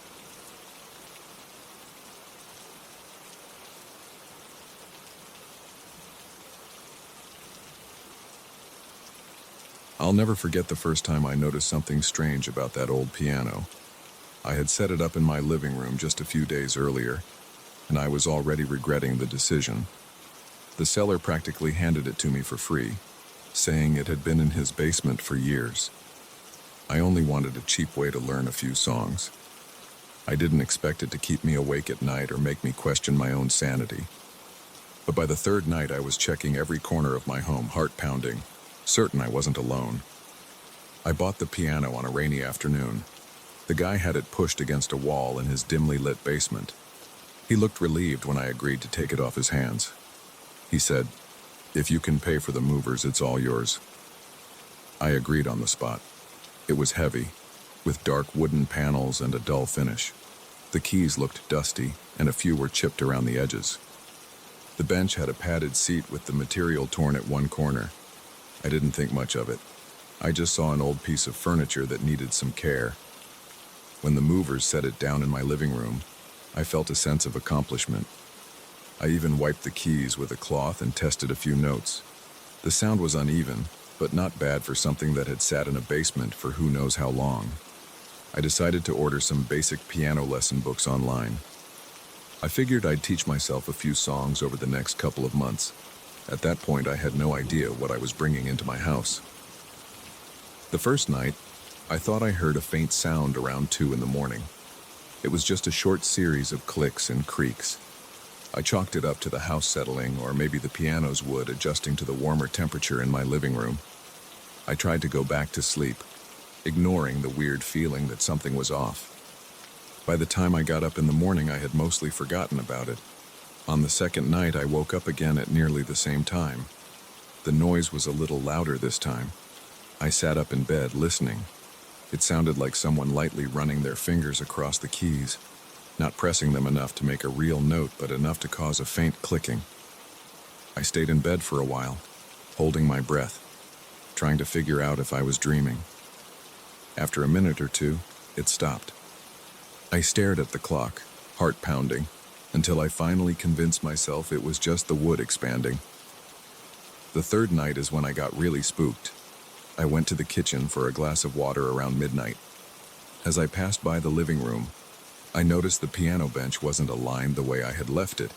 I always leave it centered under the keyboard, but now it was slightly to the right. I brushed it off, thinking maybe I bumped it earlier or just hadn't paid attention. I went back to bed, but it took me a while to doze off. Around 2:30 a.m., I woke up to the distinct sound of a key being pressed. I couldn't tell which note it was, but it was definitely the piano. I felt a surge of adrenaline. My mouth went dry, and my heart thumped in my chest. I tried to stay calm. I thought maybe a draft or some internal mechanism caused a single key to fall. But then I heard another key, and then another. Soft, random, like someone testing them. I got out of bed slowly, grabbed the first heavy thing I could find, a flashlight, and made my way to the living room. The hallway felt colder than usual. My arms were tense. My legs felt shaky. When I reached the living room, I saw the piano lid over the keys was open. I was sure I had closed it. I also noticed the bench seat was lifted as if someone had been checking inside. That was the moment I felt a real sense of dread. I just stood there, gripping the flashlight, staring at the piano. No one else was in the room. The windows were locked, the front door was locked, and the back door was still bolted. I felt the hair on my arms stand up. I walked over to the piano, closed the bench seat, and lowered the lid over the keys. Then I checked every corner of my living room, flicking on all the lights. I looked behind the couch, behind curtains, even in the closet. Nothing was out of place except that piano. I finally sat down on the couch, breathing hard, trying to calm myself. My hand was trembling when I put down the flashlight. I considered calling the seller, asking if he'd ever experienced anything weird with this thing, but I realized it was almost 3 in the morning. I decided to wait. That night I barely slept. Every noise in the house made me jump. My mind kept looping back to the image of the open bench seat. Why would it be open? The next day, I called the seller. I asked if there was anything about the piano I should know, any quirks, any mechanical issues. He just said he had inherited it from a relative and that it sat in his basement untouched for years. He claimed he never heard anything strange. I didn't get the sense he was lying. I figured there had to be some logical explanation. I tried to ignore it and focus on actually learning the piano. I opened one of the beginner books and practiced simple scales. My left hand was clumsy, but it felt good to make some progress. The keys had a stiff action, but they produced a deep, resonant tone. I started to warm up to the piano's sound. I even told myself that maybe the weird events were in my head. But every night, something happened. On the fourth night, I found the bench moved away from the piano like someone had shoved it back. On the fifth night, a single key was stuck down, as if it had been held too long. On the sixth night, I heard what sounded like short melodies, though they were broken and discordant. Each time I'd rush out and there'd be no one in the living room. The lid would be open or the bench seat would be lifted. I started to feel uncomfortable in my own home, especially once the sun went down. I began locking my bedroom door. That made me feel slightly safer, but I still woke up with my heart racing at the slightest sound. During the day, everything seemed normal. I even invited a friend over to see if maybe I was imagining things. He played a few chords, commented on how the piano was out of tune, and that was it. I didn't mention the nighttime events. I could tell he wouldn't believe me if I did. By the end of the first week, I was exhausted. My eyes burned from lack of sleep, and I found myself jumping at small sounds like the fridge kicking on or the pipes groaning. I started to check the piano before going to bed, making sure everything was closed, the bench was in place, the keys were all up. I felt like I was babysitting a piece of furniture. It didn't make sense to me, but I couldn't deny that I heard those keys at night. On the eighth night, I decided to stay up and watch the piano. I turned off all the lights, sat in the far corner of the living room, and waited. My plan was to keep still and see if anything moved on its own. I had a thermos of coffee next to me, and I checked the time on my phone every 5 or 10 minutes. For the first hour, nothing happened. My legs started to cramp. I heard the clock ticking in the kitchen. Occasionally, I stretched my back and glanced around. I began to doze off around 2 a.m., but then I heard it. A single note, very soft. My eyes snapped open, and my breath caught in my throat. I stared at the piano. The lid was still closed. The bench seat was down. Then I heard another key. My heart pounded. I wondered if I should switch on the light, but I wanted to see if anything physically moved. I stayed still, trying not to make a sound. Suddenly, I saw the lid lift slightly, as if pushed from underneath. It rose maybe 3 or 4 inches, then settled back down. I felt a surge of fear in my chest. My palms got sweaty, and I nearly dropped my phone. I forced myself to get up. My body felt heavy and tense. I took slow steps across the living room, my eyes locked on the piano. I reached out and touched the lid. It was solid wood, not loose. I lifted it fully to check the keys underneath, but nothing was out of place. The bench seat was closed too. I looked inside the bench and saw some old sheet music, that was all. I felt a chill run through me, and I realized I was shaking. I didn't know what else to do. I snapped on the lamp next to the couch and stood there, breathing fast, scanning the room for any sign of movement. There was none. After a few minutes, I decided to close the piano lid, turn off the lamp, and go back to my corner to wait longer. I stayed until dawn, but nothing else happened. In the morning, I felt like a wreck. I drank too much coffee, paced around the house, and kept checking the piano. I tried to tell myself it must be some weird trick of the wood or maybe a small draft that lifted the lid. But deep down, I knew it was something else. I thought about listing the piano online and getting rid of it. But I also felt strange about giving it away. I didn't want to pass this problem on to someone else. Another night passed with the usual pattern of random notes around 2 a.m. I lay there, eyes open, feeling my heart thud in my chest. I let it happen, too frightened to move. Then the next morning I walked into the living room and found the bench seat open again. The old sheet music inside was scattered, like someone had flipped through it. I closed it and decided I had to do something. I couldn't keep losing sleep and feeling terrified in my own home. I called a local piano tuner, hoping maybe he could explain something about the piano's internal mechanisms. He arrived one afternoon, tested the keys, opened the top panel, and looked inside. He said it was dusty, a bit rusty in places, but structurally fine. Nothing about it suggested that any keys would move on their own. He tightened a few strings, replaced one that was worn out, and left after about an hour. I felt a brief sense of relief, but that night, the noise continued. Eventually, I decided to stay somewhere else. I packed a bag and spent a night at a friend's place. For the first time in over a week, I slept through the night without hearing any clicking keys. When I returned the next morning, I found the living room just as I had left it, except for the fact that the bench seat was open and the piano lid was raised. I stood there, my heart sinking, realizing this wasn't going to stop on its own. I called the seller one last time, asking if there was any history to the piano. He insisted he knew nothing beyond the fact that it came from a relative's estate. I asked him if he wanted it back, and he laughed nervously. He said no. I decided then that I'd try to sell it or give it away, just like he had. I reasoned that maybe someone else would view it as an interesting novelty, or maybe they wouldn't experience the same issues. I posted an online ad. Antique upright piano, free to a good home. You must arrange transportation. Within a day, I had several inquiries. One guy came by to take a look. I let him play a few notes and he seemed satisfied. I didn't mention the noises at night. I figured he'd find out for himself if they continued.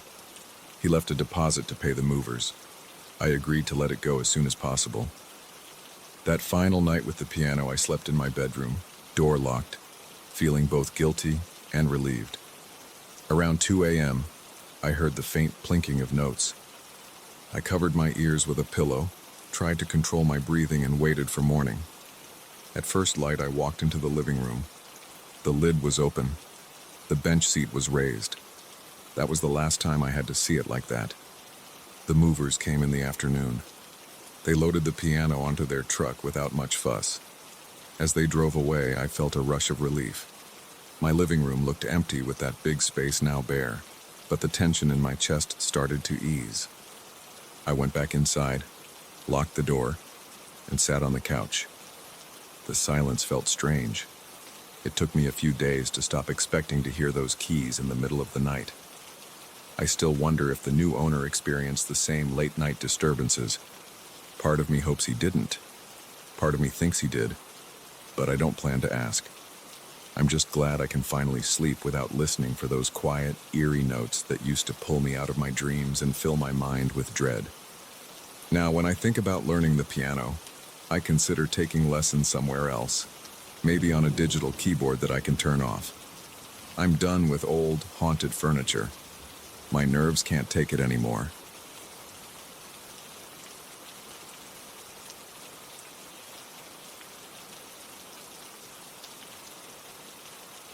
I felt a jolt in my gut the moment I saw those Victorian dolls at the thrift store.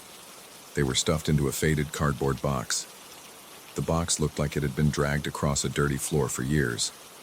I hadn't gone there looking for dolls, but I spotted the delicate faces and the old-fashioned dresses as soon as I stepped inside. I couldn't ignore them. I ended up buying the entire set without even bargaining. I told myself I could use them in a photo series. That's what I do. I run a small photography studio out of a warehouse I rent on the edge of the city. I like unusual props, and these dolls seemed perfect. I had no idea they would turn my week into a mess of headaches, weird sounds, and the worst flu I've had in years. The day I bought them, I carried the box straight to my car. I coughed as I lifted it because a plume of dust blew out. My eyes watered and my nose itched. The cashier laughed a bit when she saw me choke on the dust. She said, "Those things have been back there forever." She gave me a tight smile. I paid, thanked her, and left. On the drive, I felt a little uneasy. The dolls had these painted eyes that seemed to glare at me every time I glanced at them in the rearview mirror. I kept looking back at them while stopped at red lights, noticing their chipped paint and ragged lace dresses. Some had hair made of yarn. Others had hair that felt like coarse straw. A couple had missing fingers or broken toes. Their worn-out condition added to the charm, I guess. I got to my studio around mid-afternoon. I lugged the box inside and set it down on a wooden table near my photography backdrop. I had a few other projects going on, so I didn't get around to the dolls right away. I kept them in that box for a few days, occasionally glancing over at them while I worked on editing photos on my computer. One time I swear I caught a slight movement, but it could have been a trick of the light or my eyes being tired. I told myself it was nothing. The day after that, I felt some pressure in my ears whenever I got close to the table. It felt like I was diving underwater, that weird sensation that you have to yawn or swallow to release. I shrugged it off. I thought maybe I just had some sinus pressure from the changing weather. By the end of the week, I had a raging cough, a pounding headache, and a fever that wouldn't quit. I curled up in a corner of the studio, resting against a stack of blankets I keep there. My throat felt raw. My nose wouldn't stop running. I canceled a couple of client meetings because I couldn't focus. The cough got worse every time I tried to stand up or talk. I used cough drops. I drank water. Nothing helped. Even my ears throbbed.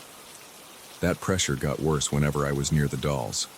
When I tried to work at my desk, which was only a few steps from the table with the box, the dull ache in my head turned into sharp stabs. It made it hard to look at my computer screen. I couldn't sleep well at night because every time I dozed off, I heard a faint buzzing or whispering. It sounded like someone muttering from the far corner of the room. I started to think I was paranoid. I told myself it was the fever causing mild hallucinations. I told myself I just needed rest and maybe some actual medicine. On the fourth night, I woke up sweating. My body ached, and I could barely swallow. I checked the clock. It was almost 3 a.m. I heard a soft shuffle near the table. I forced myself to sit up, even though my chest burned with every breath. I turned on a small lamp. The box with the dolls was still there, the flaps open. I counted the dolls. 1, 2, 3, 8 total. They were all in place, or so it seemed. Each face stared up at the ceiling. I felt shaky, but I convinced myself it was just me being sick. The next morning, I decided I had to do something. I intended to sell them online, or at least to an antiques dealer. I took a few test shots with my camera to see if they would look interesting enough for a listing. But every time I lined them up, I felt that same heavy pressure in my ears. My headache flared up, and I found myself clearing my throat constantly. I gave up on photos and decided I'd try to clean them first, hoping a better appearance would make them sell faster. I set up a small station near the sink at the back of the studio. I brought over a container of mild soap, a soft brush, and a towel. I picked up the first doll. Its face had chipped porcelain, and its eyes were glassy. I ran a cloth over its hair. The hair felt rough and smelled stale, like old fabric kept in a damp box for years. As I pressed the cloth into the doll's scalp, I thought I heard a tiny whisper. It was so faint, I couldn't make out any words. I froze. My heart pounded. My breathing quickened. I set the doll down, told myself it was just static in my ears. I tried again. I picked up the second doll, which had woolen yarn for hair. The instant my fingers brushed the fibers, I heard that whisper again. It felt closer, like someone was standing right behind me. I spun around expecting to see someone. The studio was silent except for the hum of the mini fridge in the corner. I felt a chill run down my neck. My hands shook. I had trouble focusing on the act of cleaning. I felt like my heart was racing too fast and I had a hard time steadying my breath. I managed to wash the faces of 2 dolls. I gently dabbed at their dirty lace collars and rinsed off some ancient grime. The water turned gray in the sink. My eyes stung from the dust and from the strain of trying to keep calm. I kept checking over my shoulder, half convinced I'd see someone standing in the shadows. I felt my ears pop again, the same pressure I'd felt all week. The third doll made me even more uneasy. Its glass eyes looked crooked, like they were off-center. I brushed its hair and heard a faint exhale or something that sounded like a breath. It came from right in front of me. I dropped the doll in the sink. The porcelain clacked against the metal. My throat locked up and I gagged. I looked around, trying to see if there was a vent or pipe making noise, but it sounded too much like a human breath.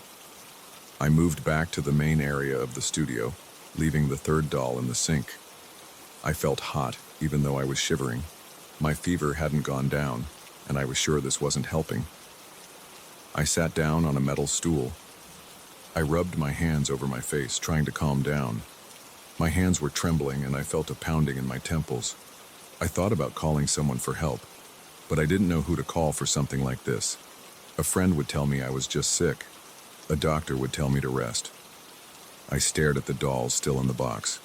A few had slight smiles, a few had blank expressions. One had a cracked cheek. I stared at that crack for a while, feeling my pulse in my ears. I forced myself to continue cleaning them. I told myself it was just my imagination. The sooner I got them cleaned, the sooner I could list them for sale. I'd pack them up and never look at them again. I went back to the sink, picked up the doll I'd dropped. I felt a little numb at that point. I washed it quickly. My hands felt clumsy. I didn't bother being gentle. I just wanted to get the grime off. Every now and then, I heard that faint murmur again, but I ignored it. I moved faster. I washed the rest of the dolls in silence. By the time I finished, my shirt was soaked with sweat. My head felt like it weighed a ton. I loaded them all back into the box, still damp, and put the box on a table near the front door.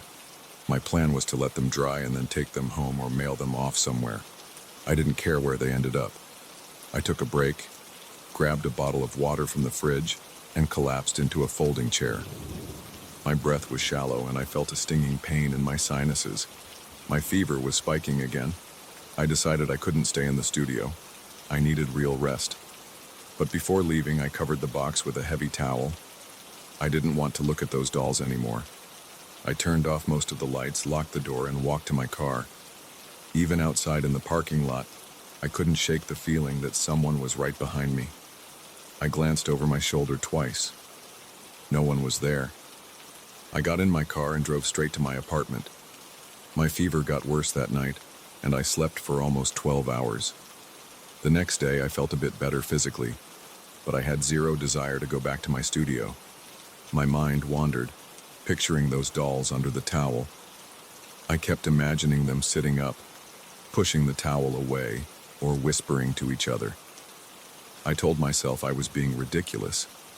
There's no logic in dolls talking on their own. But I couldn't deny what I'd heard in my own ears, or at least what I thought I'd heard. By late afternoon, I forced myself to return.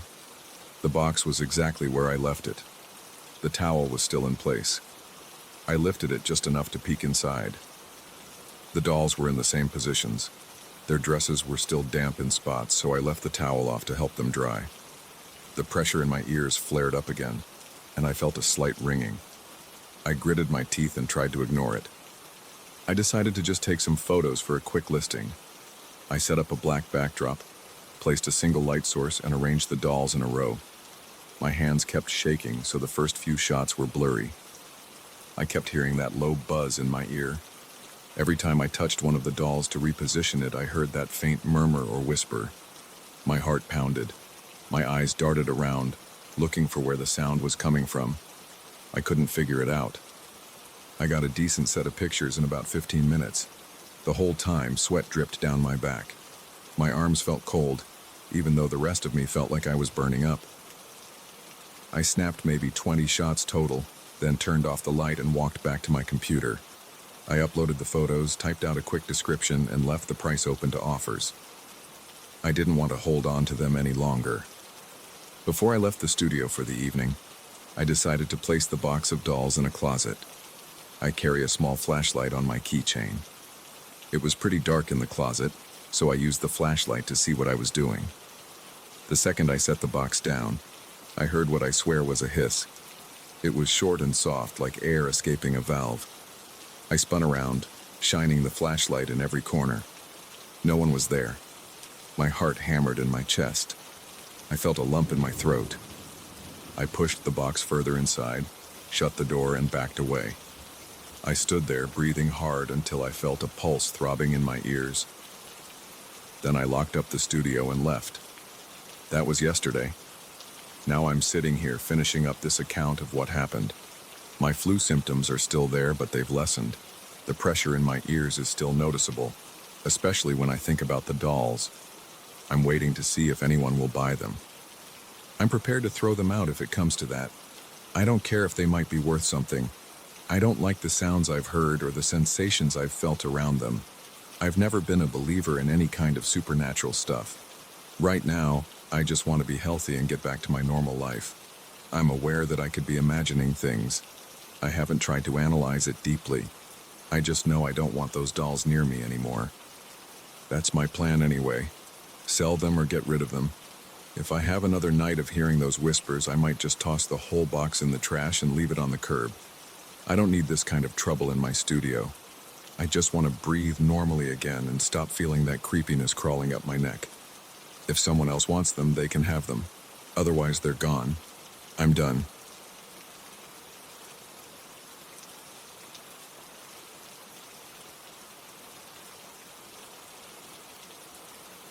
I remember the day my sister-in-law walked into our living room holding that porcelain doll.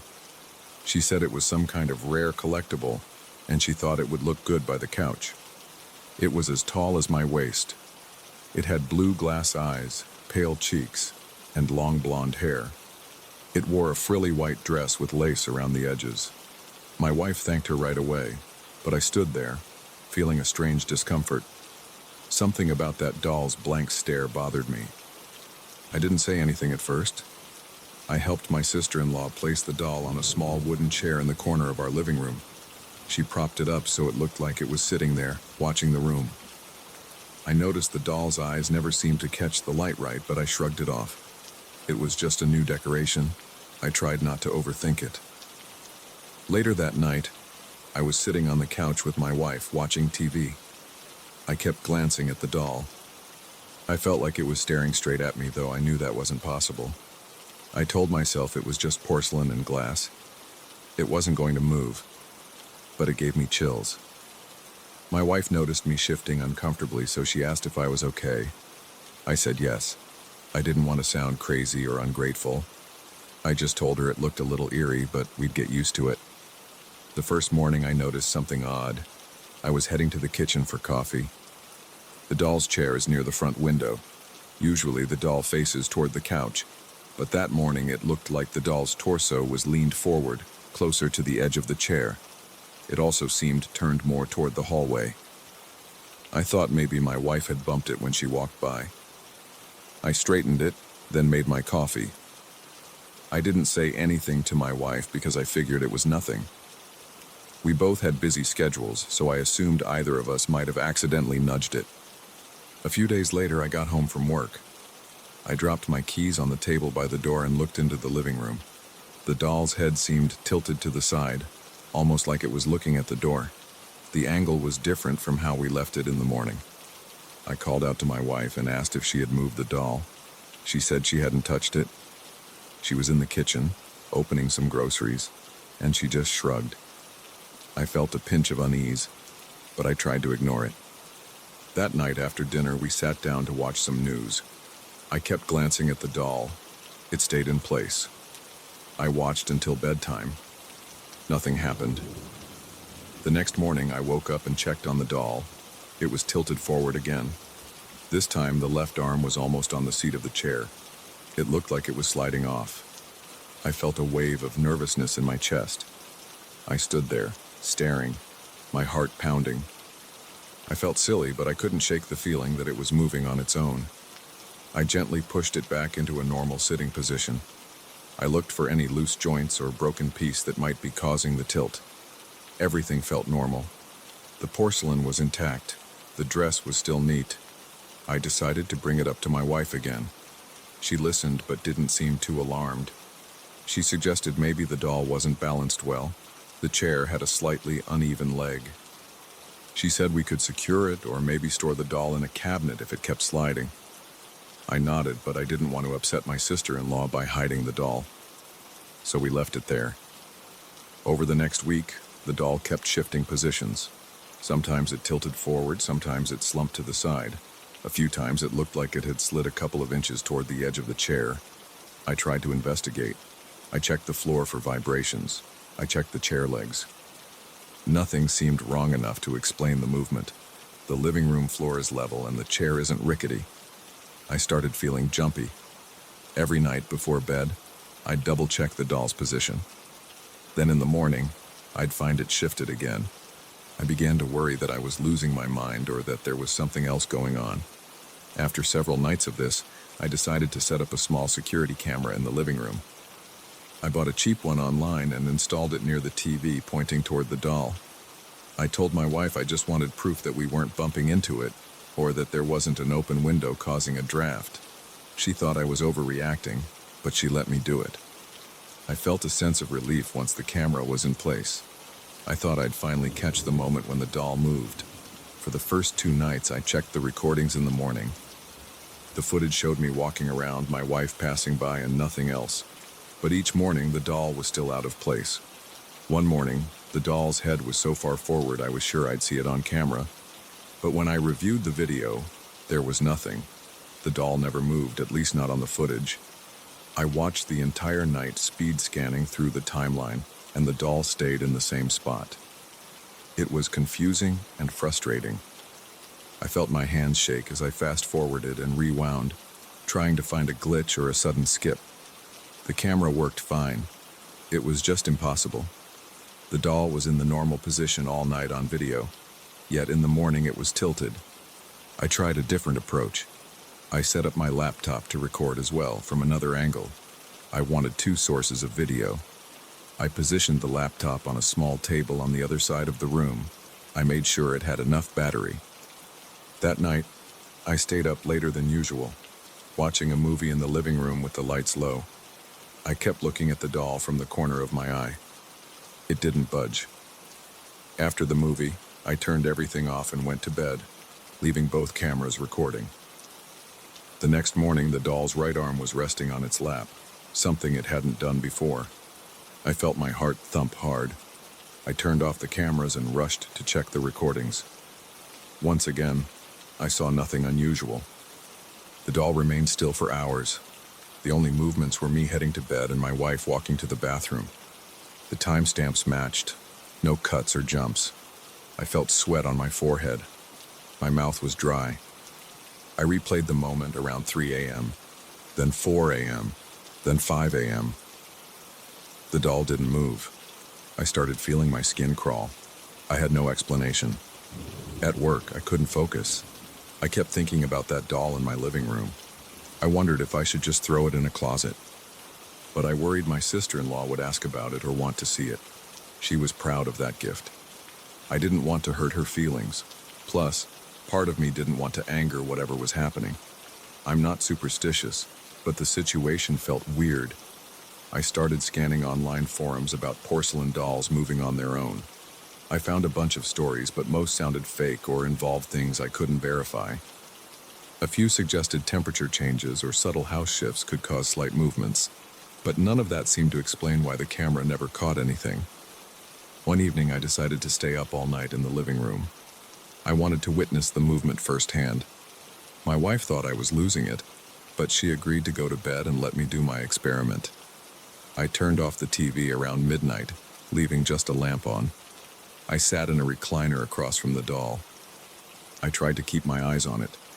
Around 1 a.m., I started to feel restless. I got up, walked around, sipped some water. I kept checking the doll. It didn't move.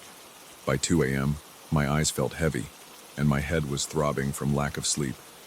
I decided to focus on the doll and ignore everything else. I sat there, fighting the urge to doze off. My back hurt, and the quiet got under my skin. At about 3:15 a.m., I had to blink a few times to clear my vision. The doll looked the same. I reached for my phone to check the time. When I glanced back up, I thought I saw its head tilted an inch forward. I froze. My heart pounded. I stared, trying to see if it was just my imagination. It stayed still. I stood up slowly and walked over to it. I felt goosebumps on my arms. I could see the doll's head was now lower than before. I touched the back of its head.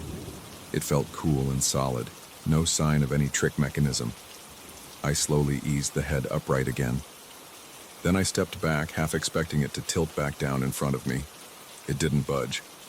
I sat down, feeling a rush of adrenaline. I wanted to keep my eyes on it the entire time, but I had to blink. I had to shift in my seat. I tried not to look away for more than a second or two. By 4 a.m. I was so exhausted that I started nodding off. My eyelids felt like they weighed a ton. I forced myself up to walk around, but I still ended up drifting in and out. By 5 a.m., I realized I had dozed off for a solid 10 minutes. When I checked the doll, its right arm was bent forward again. It was the same position I had found it in a few days before. My stomach clenched. I knew it had changed position in that short time. I hadn't been asleep long, but long enough for something to happen. I felt shaky and short of breath. When my wife came out around 7 a.m., I was still sitting there feeling tense and drained. She noticed the doll's new position. I told her it moved while I slept. She gave me a worried look like she thought I was cracking up. I convinced her to watch the new footage with me. Once again, the video showed nothing. The doll didn't move the entire night. Yet there it was, arm forward. I became paranoid. I started closing the living room door whenever I left the room. I didn't like walking by and seeing that figure on the chair. I couldn't stand the blank stare.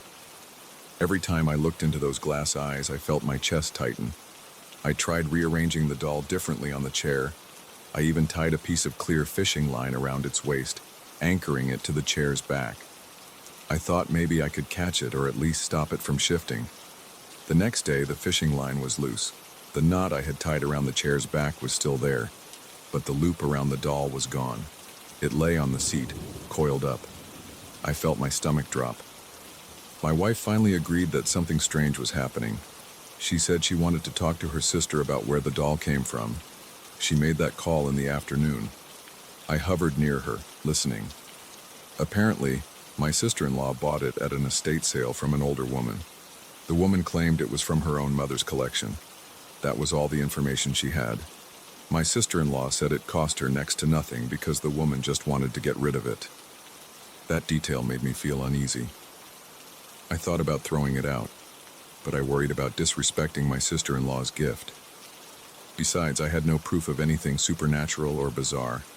All I had was video that showed no movement, and yet the doll clearly kept shifting. I started to avoid being alone in the living room. At night, I locked the living room door from the inside before heading to the bedroom, hoping that might help me sleep. Eventually, I talked my wife into moving the doll into the closet in our spare room. I told her we could say we were redecorating. We did it in the late afternoon. I picked it up off the chair, expecting it to feel heavier. It was about the weight of a large porcelain figure, maybe a bit more. I felt uneasy carrying it. Its eyes stared up at me. I tried not to look at them. We placed it carefully on the floor of the closet, propped against the wall. I closed the door. That night, I slept better than I had in days. The next morning, I checked the closet. The doll was still there, in the position we left it. No tilt, no movement. I felt a wave of relief. My wife said maybe the problem was that it was balanced poorly on the chair and the small shifts in the house made it move. I wasn't fully convinced, but at least it wasn't creeping me out in the living room anymore. Over the next week, I kept checking the closet once a day. The doll never moved. I kept the cameras in the living room, but I didn't bother installing one in the spare room. I just wanted my normal life back. I didn't want to deal with more unexplained stuff. My sister-in-law hasn't asked about the doll yet, and I haven't volunteered any updates. We haven't gotten rid of it, but it's out of sight. I still feel nervous sometimes, especially when I pass the spare room door. I guess I'm half expecting to open the door one day and see the doll sitting on something else, or standing up or leaning forward. So far, that hasn't happened. But I can't forget the feeling of seeing that porcelain figure moved every morning. I can't forget the sinking feeling when I rewound the footage and saw it remain still on camera, while reality told me something else was going on. I don't have a tidy explanation, but for now, it's enough that the doll is tucked away. I try to ignore the occasional feeling that it might be staring through the closet door. I keep telling myself it's just an old porcelain piece, nothing more. And as long as it stays in that closet, I can at least pretend this whole thing never happened. But every once in a while, when the house is quiet, I think I hear a subtle scraping sound from that spare room. When I check, there's nothing there. The doll is in place, and the door is closed. I walk away and try to forget it again.